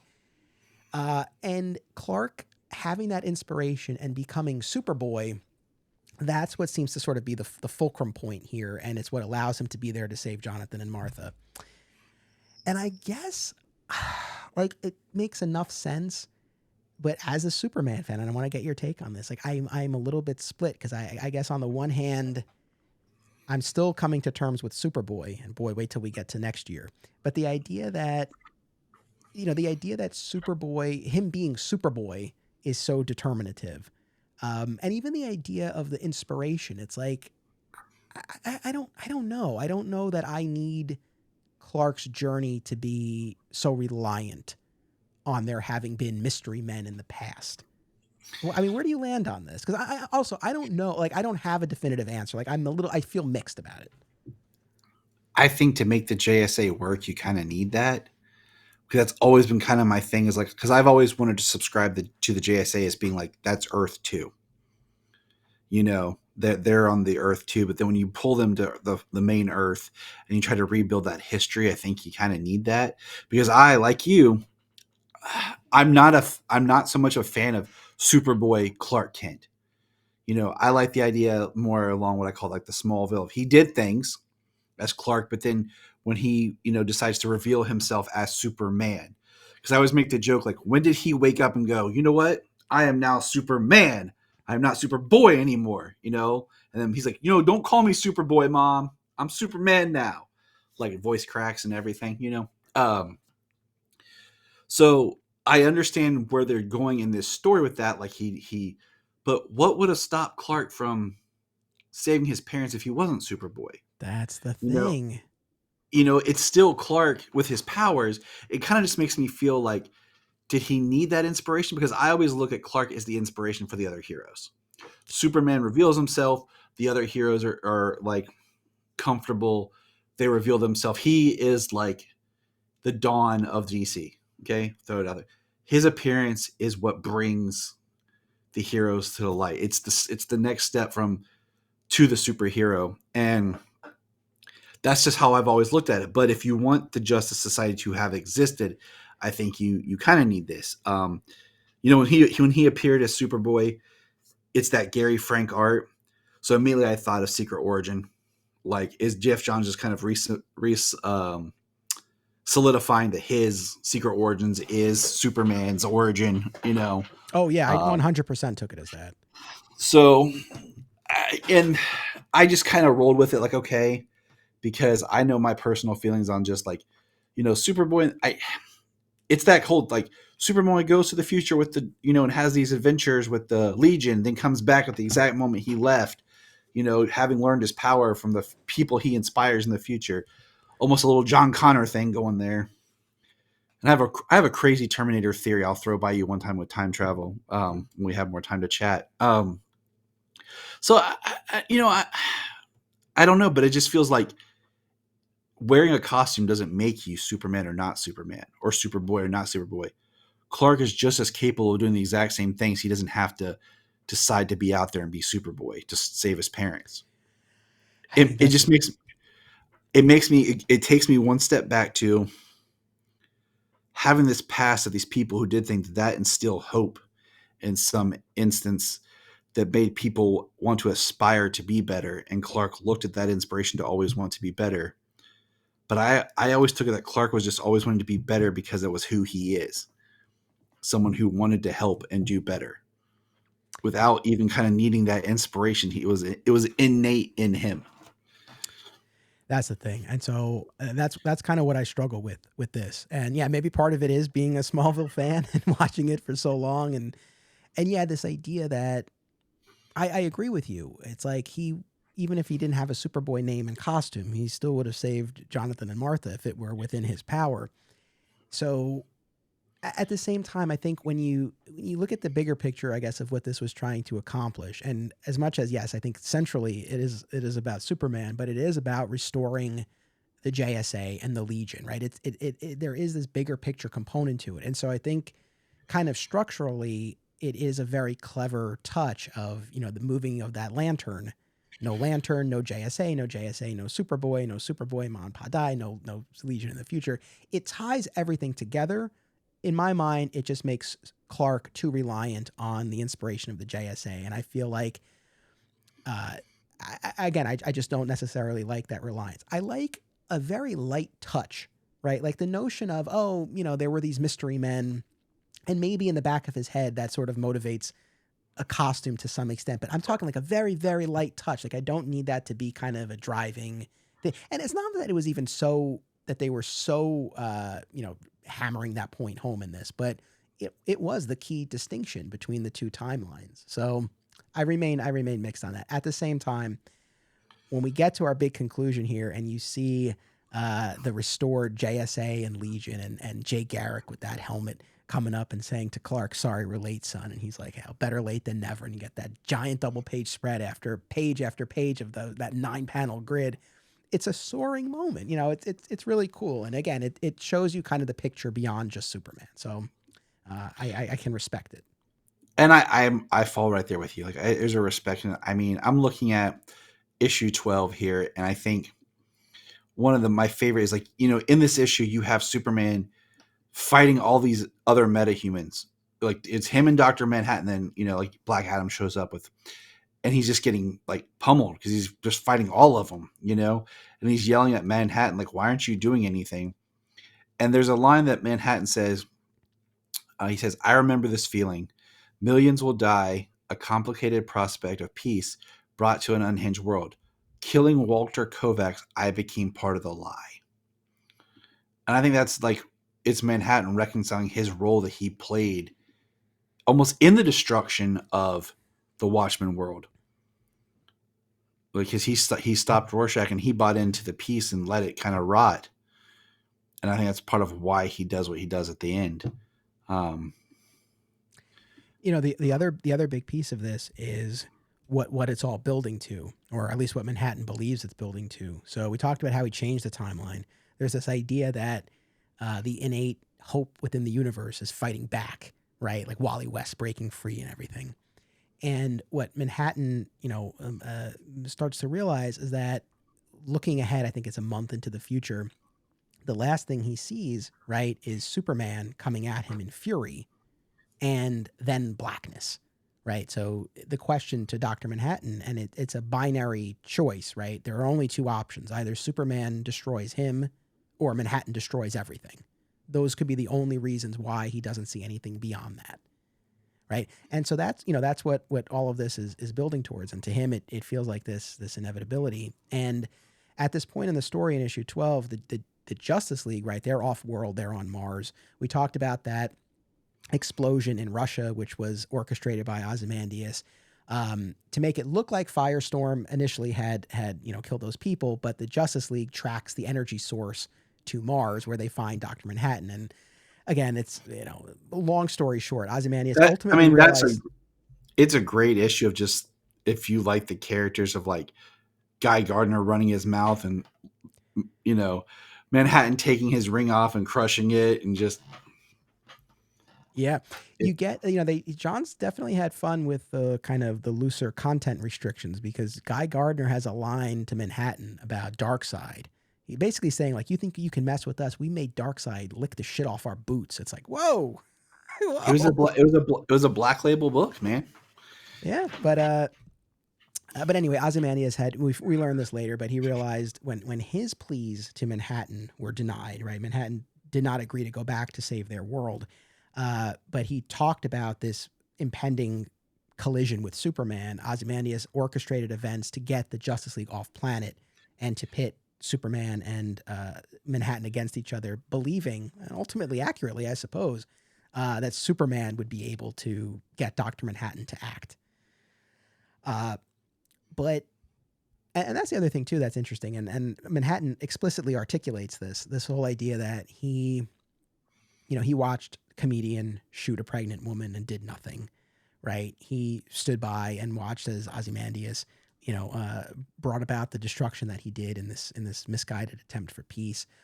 He is this man of inaction versus the man of action. So I kind of at that baseline conflict, I bought into it. Yeah. I mean, even just him in the panel here where he says, oh man, he's looking at Superman. He says, I'm the one that's responsible for killing your parents. And like is, you, yeah, go ahead. no, I was gonna say, like you just said, I was looking for the exact quote. In the 12th issue is really, it's November 2nd, 1985. And then there's that next page that I quoted from. That's when the 9-panel grid stops. It starts altering. And Manhattan says, will you destroy me for it, or will I define myself despite my sins? And he just closes his eyes and waits for Superman. And that goes back to what you were saying about that. He's not acting. He's like, are you going to destroy me, or am I destroying everything? You're the choice. I will react to what you do. And of course, we see what Superman does. Yeah, it's really amazing. So again, we have this big battle, all of the metahumans duking it out, and again, all of this tension over the Superman theory and Black Adam harboring metahumans has all come to a head, and we've got this big battle, and Superman is really just caught in the middle, and it's a losing battle with really the odds against him, and the Justice League off planet, and there's no Justice Society, and all of that, and Manhattan arrives, and you really feel for Clark in this. There's one point where he's kind of basically on the ground, and he's like, I can't do this alone, right? Which I really, it was so striking to me. Even Superman, right, has his limits. He's like, I can't do this alone. Like, aren't you going to help me? And to your point, Manhattan's like, no, I don't intervene here, right? It's a I fact, don't help right? people. He's seen the That's what he future. I says. don't help you. He says, I don't help people. He straight up Yeah. says it. And then takes it a step further and explains exactly what you just laid out. Like, he says point blank to Clark, I changed your past. I'm the reason why you never met certain mentors. I'm responsible for your parents' deaths. And basically saying, like, okay, like, now, punish me essentially. Like, what are you going to do? And you then get that moment that Manhattan has been seeing in his mind of Superman charging at him in fury, right? But instead, he hits one of the metahumans behind Manhattan. And, Manhattan, he doesn't know what to make of this. And he's like, why, essentially?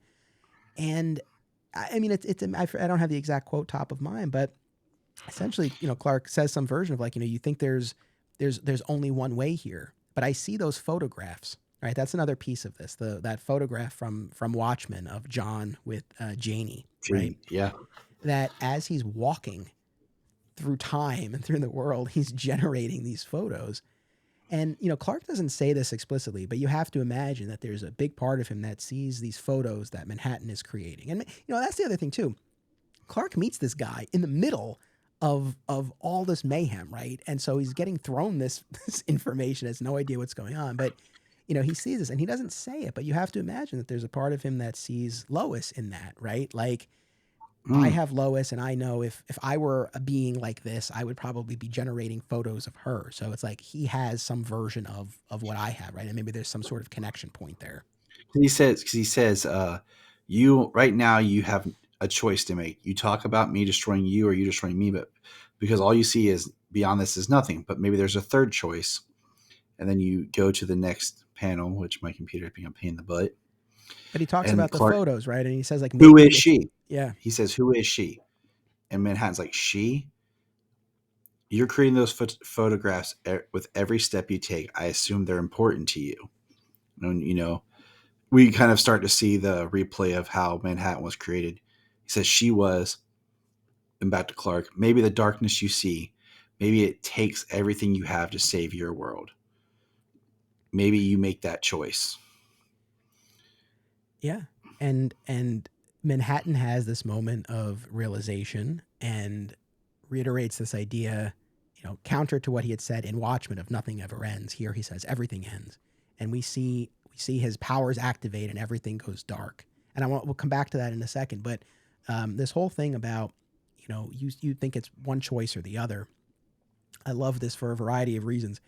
Calls to mind a line from Alfred from The Dark Knight Rises, where he says, he's like, "You see only one end to your journey, right? Like sometimes Yes. you see, you kind of like this tunnel vision of you think it has to be one thing or the other." So Clark kind of being able to open his eyes to another path, but it's also it actually calls to mind two Grant Morrison moments where you go back to All Star Superman and the unanswerable question of what happens when the immovable force meets or the unstoppable force meets the immovable object, right? And he comes up with the answer, right? They surrender.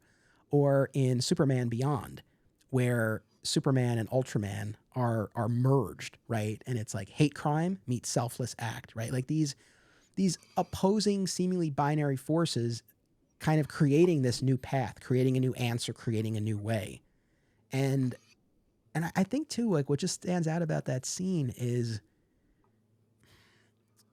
I, I mean, I don't know if single-mindedness is the right term, but it's Manhattan's throwing all of this stuff at him, right? But for Clark, he's present, right? I got another Smallville quote, but right from the 200th episode where he's guided through his past and future by Brainiac, right? And Love this that whole, episode. it's such a great, it's one of my favorites. And Brainiac has this whole line about, you know, uh, a hero is made in the moment, not by worrying about the past or fearing the future. A hero is made in the moment. So this idea of being in the moment and acting, and you see that motivating Clark, right? Like he's there to navigate that situation in that moment. It's not about what Manhattan is trying to goad him into doing, right? Like he is there to try to help however he can, however many he can in that moment. Even if that means again saving Dr. Manhattan in that instance, right? This guy who claims to be responsible for all of these calamities that have befallen him. So Because he it's even such a said, like, great Superman moment. because he's like, I don't even know what to make all this, but I see this is happening right now. So he's not even like diving, like, okay, you're a response. Okay, you know what? Listen, it's kind of like sometimes when you're a parent and your kid's like, well, I have the two, you just have the one, so you haven't experienced this yet. Blah, blah, blah did this. No, Sailor did this. Solomon did this. So he hit me first, and you're just like, stop. This is what we're doing now.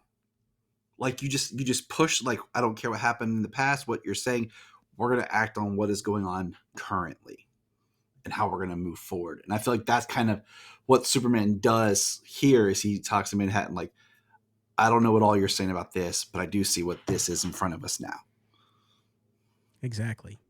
It's a great moment, and also going back to that scene in Russia with Firestorm when he gets between Firestorm and the Russian heroes and government, and it really creates this whole geopolitical kerfuffle.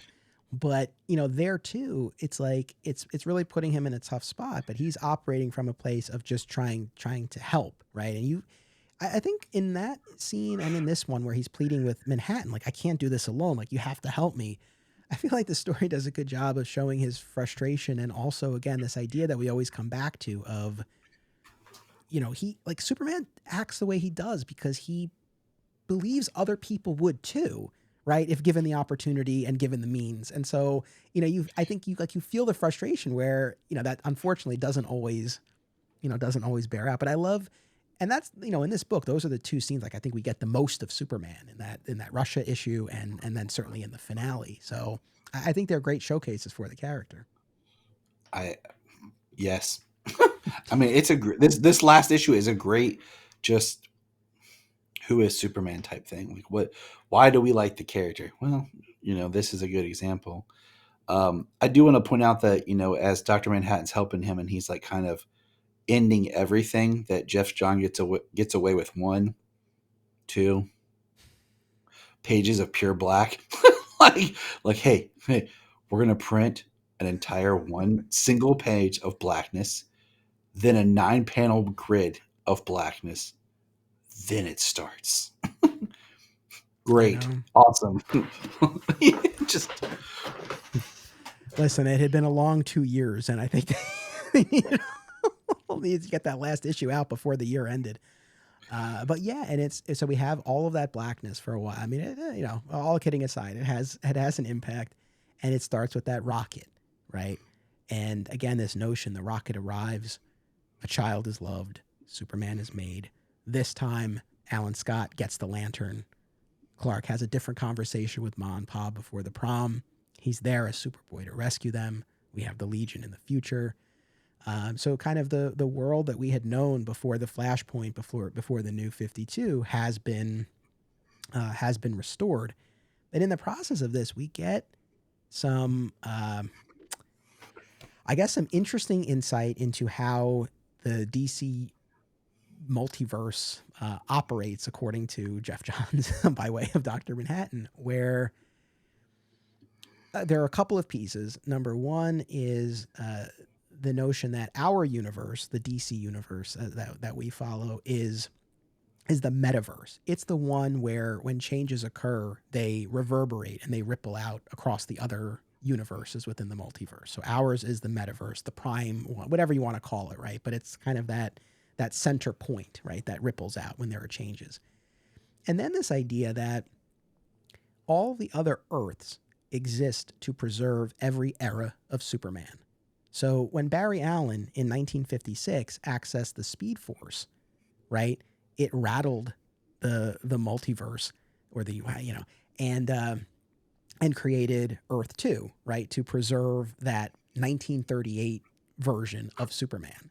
And that after Crisis on Infinite Earths, that gave rise to Earth 1985, which is, as it says in the book here, still unexplored, which preserved that pre-crisis version of Superman. The idea that, like, any time the timeline is changed, or I guess even more specifically changed back, that prior version now exists as its own Earth, right, within the multiverse. So Manhattan talks about how there's Earth 52 out there. So like this, now we're no longer in the 52 timeline, but that has now been preserved as its own Earth, again, to preserve every era of Superman. Like, it all revolves around Clark. How do you take all of that? As a Superman fan, I love it because it does make him the focal point, and I think it is worth exploring. I mean, we know that comics change in the retcon, but I think it is a very interesting way of looking at things and exploring how it works.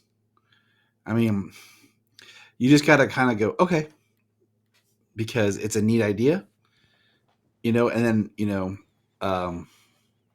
because it's not going to be perfectly aligned. Like, it's not going to work perfectly, because how many, like, things where you're like, wait, like, does that really line up? But you know what? You just kind of, okay. So I think the metaverse is an interesting idea. Um, you know, so I like it. I like it a lot. It's funny. I guess then and now, we were at the point that we were at 52 universes within the multiverse. This seems to expand that, and Manhattan even says that each time one of these is created, the multiverse grows. So that seems to kind isn't of it supposed throw to be out. the reason why it was Crisis on Infinite Earths, or Dark Right. Crisis on Infinite Earths, is like the idea, like, it's infinite. Yeah, and then I also now, of course, my head is spinning as I'm trying to reconcile this with the endless world building that Scott Snyder has done in the Metal events, where we have the dark multiverse and I look at uh, the dark multiverse, okay, kind of like the Upside don't Down in listen. Stranger Things. If you take out the map, I'm out of here. No, no. I just think of it like the Stranger Things thing. Like, this is the multiverse.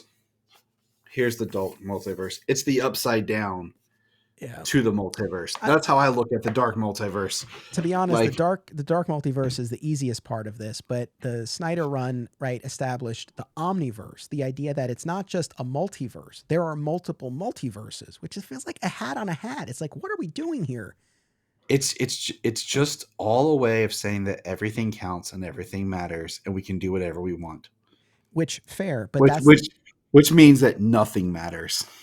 well, that's an interesting point, and there might be something to that. I think what I bump up against is I feel, and this is I don't know, maybe this is more of something for next episode, but like I feel like we creators keep giving us and themselves ways to allow for everything. Like Grant Morrison and Mark Waid did this with Hypertime. Like we had this in the 90s, or I guess we had it before with the the multi infinite Earths in the first place. But then they gave it to us with Hypertime. You could go anywhere with that, and that never really caught on. Now, of course, it's getting referenced and it's part of things again. Because Mark Waid's writing it. He's like, I'm bringing my stuff back. But here, like I guess this is what I'm getting to. I feel like Geoff Johns gave us, I think, a really elegant solution to all of this that gave us this meta look, right? I think that's the other thing that was so striking to me about this is Dr. Manhattan is looking at the DC universe the way we look at it, right? Like we know it started in 1938, but then through retcons, Superman appeared later, right? And things have shifted. Like we see that. So Manhattan is essentially seeing the publishing history of the DC universe, and he's seeing the crisis events and he's seeing the changes. So I like that aspect. But then this whole idea that every time it changes, whatever it's changed to or changed back from, whatever, however you want to put it, like that world continues, right? So that 1938 version is there, the 1985 version is there, like they're all, the New 52 version is there. So I guess I feel like we had a way to account for everything and sort of getting back into this omniverse business. And I haven't read Dark Crisis yet. I'm getting there, but my understanding is they bring back the pre-crisis infinite Earths. It just feels like, But my thing is, didn't Dr. Manhattan just establish why there is infinite Earths? And he's talking about, because I mean, even in this panel, he says it's January 26th. The timeline is restored. Earth 5G is born. It is June 17th, 2026. Superman goes on a quest to find Bruce Wayne's lost daughter so that she can save Bruce's son. It is in wake. Superman's timeline shifts forward again. 2030. The secret crisis begins, throwing Superman into a brawl across the universe with Thor himself. And the Green Goliath. Yeah, like stronger than even Doomsday, who dies protecting Superman from the invaders. So are we waiting, another 7 years for the Secret Crisis by Geoff Johns? You know what I'm saying? So I feel like he already reestablished. And I think that goes back to what I was saying, like every writer's trying to one up each other and just do this big grandy thing where I'm like, it's getting to be so much that I don't even care about it because I can't keep up. I don't care about the characters. They just keep throwing more and more of these massive cataclysmic events. And if you didn't do something like Doomsday Clock or whatever, Dark Crisis, like I read it, it was okay. I'd have to reread it again, but it feels like this kind of sequel to Crisis on Infinite Earths. But then it's like, it works if you were to go from one to the other, but all the stuff in between, you're just like, huh?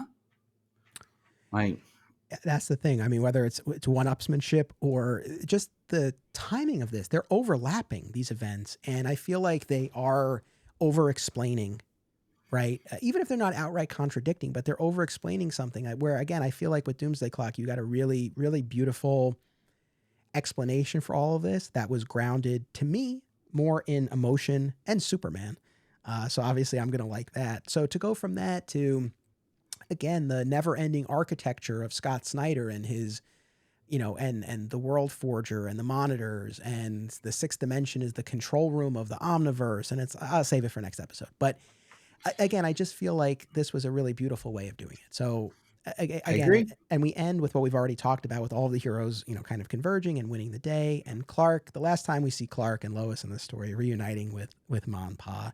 Now it doesn't seem like they know what they had lost. Happened. Right.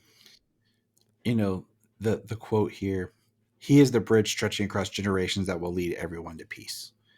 It is a beautiful way of saying everything counts, everything matters. Yeah. It's just, yeah. And with his inspiration, at the heart of it. And I give Geoff Johns a lot of crap for kind of always going to this well of killing a parent, essentially, right? He made it part of Hal's origin. He made it part of a massive part of Barry's origin. And though he didn't make it part of his origin early on in his tenure on Superman, right? Killed off Jonathan Kent. Now, I want to give him props in two respects. Number one, the fact that he brought back both Jonathan and Martha at the end of Doomsday Clock, because it could have just been the one. So I appreciate that.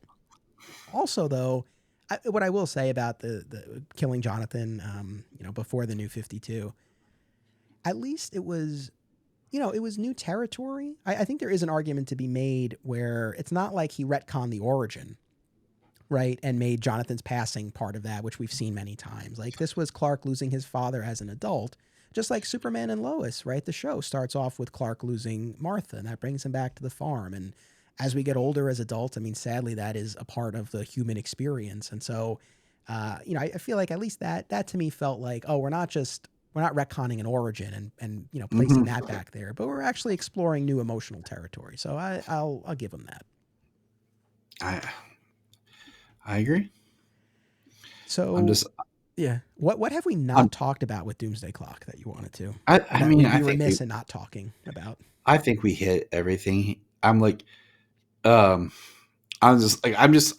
standing here looking at the 12th issue, and I just read it, and I'm rereading it because it's just so fascinating and it's so great. And he talks about, he leaves behind Marionette and Mime on the DC universe, and he says, I see my final purpose. And, he talks about his anchor was Carver Coleman. And that's such an interesting how that, plays out, that John basically interacts and Coleman doesn't die and grows old and becomes a huge component for the LGBTQ movement. And it's such a side story in the back, but it's really, That was one of the things I wanted to ask you about. So, when John Manhattan, when Dr. Manhattan arrives on our Earth, Carver Coleman is the first person he sees, and Coleman becomes his anchor.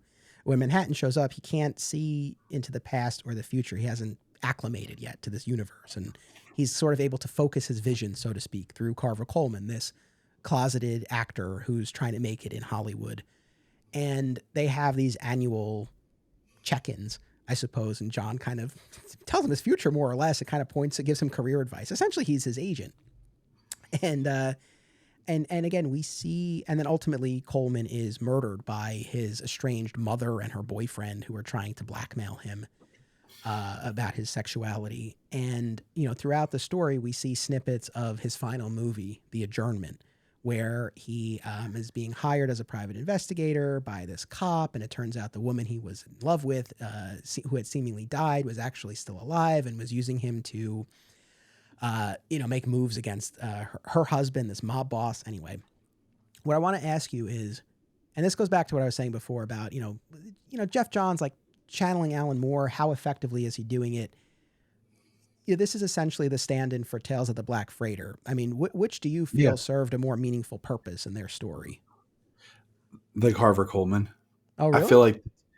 I feel like the Tales, I'd have to go back and really dig into it, but I feel like the Tales of the Black Freighter is just kind of like the Watchmen kind of ideals and stories about descent into, like, it's kind of giving us hints of what's going on. Whereas the Carver Coleman kind of cements something with Dr. Manhattan, with his anchor, like why he keeps returning to him, how he's almost kind of seeing things with him and is using him kind of as his way of starting to connect to our world, and how he affects this guy's life so much. And then at the last moment he's kind of needed the most, he's absent, and look what happens. But when he is there, he changes things even more for the better. So fair enough. I guess I feel the flip of that, where I think mechanically the Carver Coleman piece is far more tangible here in this story. Like, you get what this is all about and why we're seeing this character and what purpose he serves for Manhattan. I guess thematically with Tales of the Black Freighter, it's like you see this guy who is twisted into this monster, but is so misguided. Like, he thinks he's the hero of the story. He thinks he's doing everything that he should be doing, right? And he's ultimately the monster. And I feel like that's an effective parallel for Ozymandias and his whole plot. But and that's what I'm saying. Like, it works as a parallel to that, but I think the Carver Coleman stuff, it serves the same purpose, but yet at the same time, it's not a 1-to-1 ratio.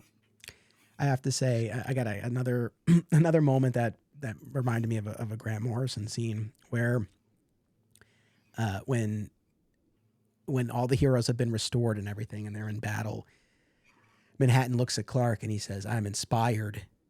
I see the man of tomorrow." And it makes me think of All-Star Superman when Clark is having his near-death experience and he sees Jor-El, and Jor-El's like, "You've shown them the face of the man of tomorrow."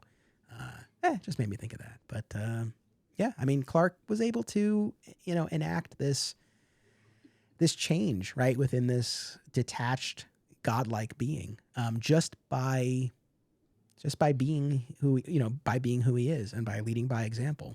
So, it's great stuff. One last thing. One thing that was odd. I mean, I'm glad that this was so Superman centric. I wouldn't have wanted it to be any other way, but I feel like Barry needed something to do here because he was responsible for the Flashpoint. We thought he was responsible solely for the New 52, and in the Rebirth special, right, is all about Wally like breaking through and making his way back. So it was a little odd to me. I was like, oh, like nothing. It was really nothing for Barry to do here.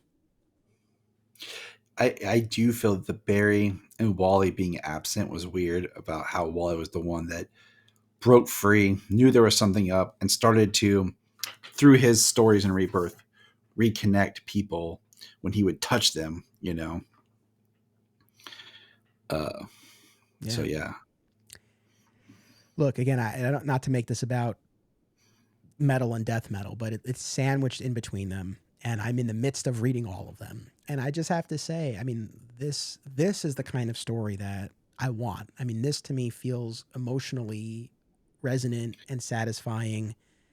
And I don't know. I feel like it accomplishes a lot more in a shorter span of time and issues than those other events. But, to each their own. I will say, too, I know you had said, like, it's a dense book. I don't disagree with that, but at the same time, this was not, I don't want to say it was a brisk read, but it was a relatively quick read for what it is. I feel like I was expecting, For what it upon is, reread, yeah. I was expecting like, oh man, I'll be here for hours and hours, but it moves. It does move. Well, I mean, Geoff Johns doesn't write the extensive dialogue that Moore does, That's true. and one thing. But I mean, I think when I say dense, like it starts, think of it like this: like it starts here, then in the middle, there's all this layered stuff that, like we talked about, doesn't really get paid off the way you would think, and then it kind of smooths out and rides out. Because like I could reread this last issue over and over, just where it's like the story gives a final, like this really is Manhattan's swan song, because like it is like, where did he go, what did he do, how did he end, and it tells us the story of how Dr. Manhattan ends. For something that says nothing ever ends, he shows that he did end in a way, but he was also in a way rebirthed, much like a father to a child, in the Clark that he creates to be the protector who would know love and be the thing that his world is missing. Yeah. No, absolutely. Yeah. Listen, I enjoyed it. I really enjoyed revisiting it and having this discussion with you. And I appreciate you coming along for the ride. And yeah, it's a funny, I feel like if you gave, the whole thing is worth reading, but I feel like if you gave people issues 10 and 12 in particular, like you would, for the non-Watchmen fans who might not be as into this, I feel like if you gave them those two issues and you really see Dr. Manhattan's kind of view of the DC universe and his statement on it and on Superman, I feel like that. I feel like those issues really carry a lot of the weight of this, and I feel Yeah. like I don't know. I feel like there are probably, like, I'll use as an example, like fellow guest Rich Roney. Like, he's not a Watchmen guy at all. I don't even know if he's read the entire Doomsday Clock. Even if he has, I guarantee you, if you said to him like, "Oh, like, what did you like about it?" Like, whether he said those issues by number or not, he would instantly go to those two issues. And so I don't know. I feel like those kind of color, our view of the whole thing. But looking at it the way we did for this, I feel like it does hold up. And yeah, no, I'm a fan. I was a fan, and I remain one. Yeah.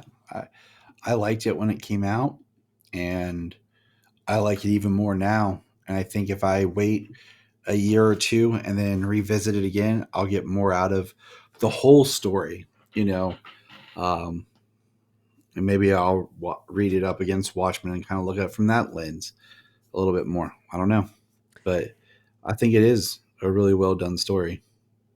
We are It might getting be this. No, go ahead. it might be one of the best things Geoff Johns has written. I don't know. That's something to think about, but I mean, No, I gravitate a lot more to more early career Geoff Johns. I feel like he's maybe gotten a little self indulgent, and I feel like he's probably not told no a lot. And I don't know. I look back at the Flash run and the JSA stuff and Green Lantern Rebirth, and that to me is kind of I like peak. But this is, yeah. I mean, this is I think this is one of those kind of evergreen books that I think you'll always see on shelves at shops, and that people will continue to go to and discover. yeah. And we are getting this Watchmen animated adaptation, so I'm kind of I might have an episode in me on maybe I'll reread the book and watch the movie, the animated movie, and talk about it. I kind of am planning something along similar of like just discussing it openly, not doing a super in depth dive, but like once I know more about what this animated movie really like, what is it? You know, is it the book? Is it an animated movie? Is it a sequel? Is it the Before Watchmen? Like, what is it? You know what I'm saying? Are they going to do a trilogy? They're going to do Before Watchmen, the animated movie. They're going to do Watchmen, the animated movie, and then Doomsday Clock, the animated movie. Like, what is this Watchmen thing? I, So I'm just kind of sitting back, like, we'll see. you know, and I will let you go because I know we've been going for a while and it's late here, and I'll let the audience go. But I think I came across it. I think Zack Snyder was asked if he would have any interest in adapting Doomsday Clock, and either it was an outright no or it was basically no. Uh, but it's like given that he did Watchmen and sort of considering like his version of the DC universe colliding with that, oh man, I'd be Oh, on I know. board. I'd be on I mean, board. what even cements it more is he did Watchmen's with Larry Fong as his DP, and then BVS he's got Larry Fong back as his DP, and they just look like they need to line up together. Like I think Larry Fong's a great cinematographer in general. Like I like a lot of his work, but I'm just saying like those two films like look like they're in the same universe that I could see, him doing Doomsday Clock as a film, and that would be a dream in a sense, in a way. I mean, it would be really interesting because it would rectify everyone's problem with Superman and stuff from the Snyderverse. Like instead of doing like Justice League Part 2, he just does Doomsday Clock. And it's like, I mean, it would be the capper amongst cappers, but we could go down that I rabbit hole. know. I mean, it would tie everything together, and it would be his coda, and I think it would rectify what a lot of, the problems that a lot of people have with his version of stuff. At the same time, I don't really see him adapting. I don't see him doing it for a Oh no. variety of reasons, especially adapting a Geoff Johns work. But anyway, Oh, I know. Like there's too many. It's just one of those things. Like that's a nice sentiment.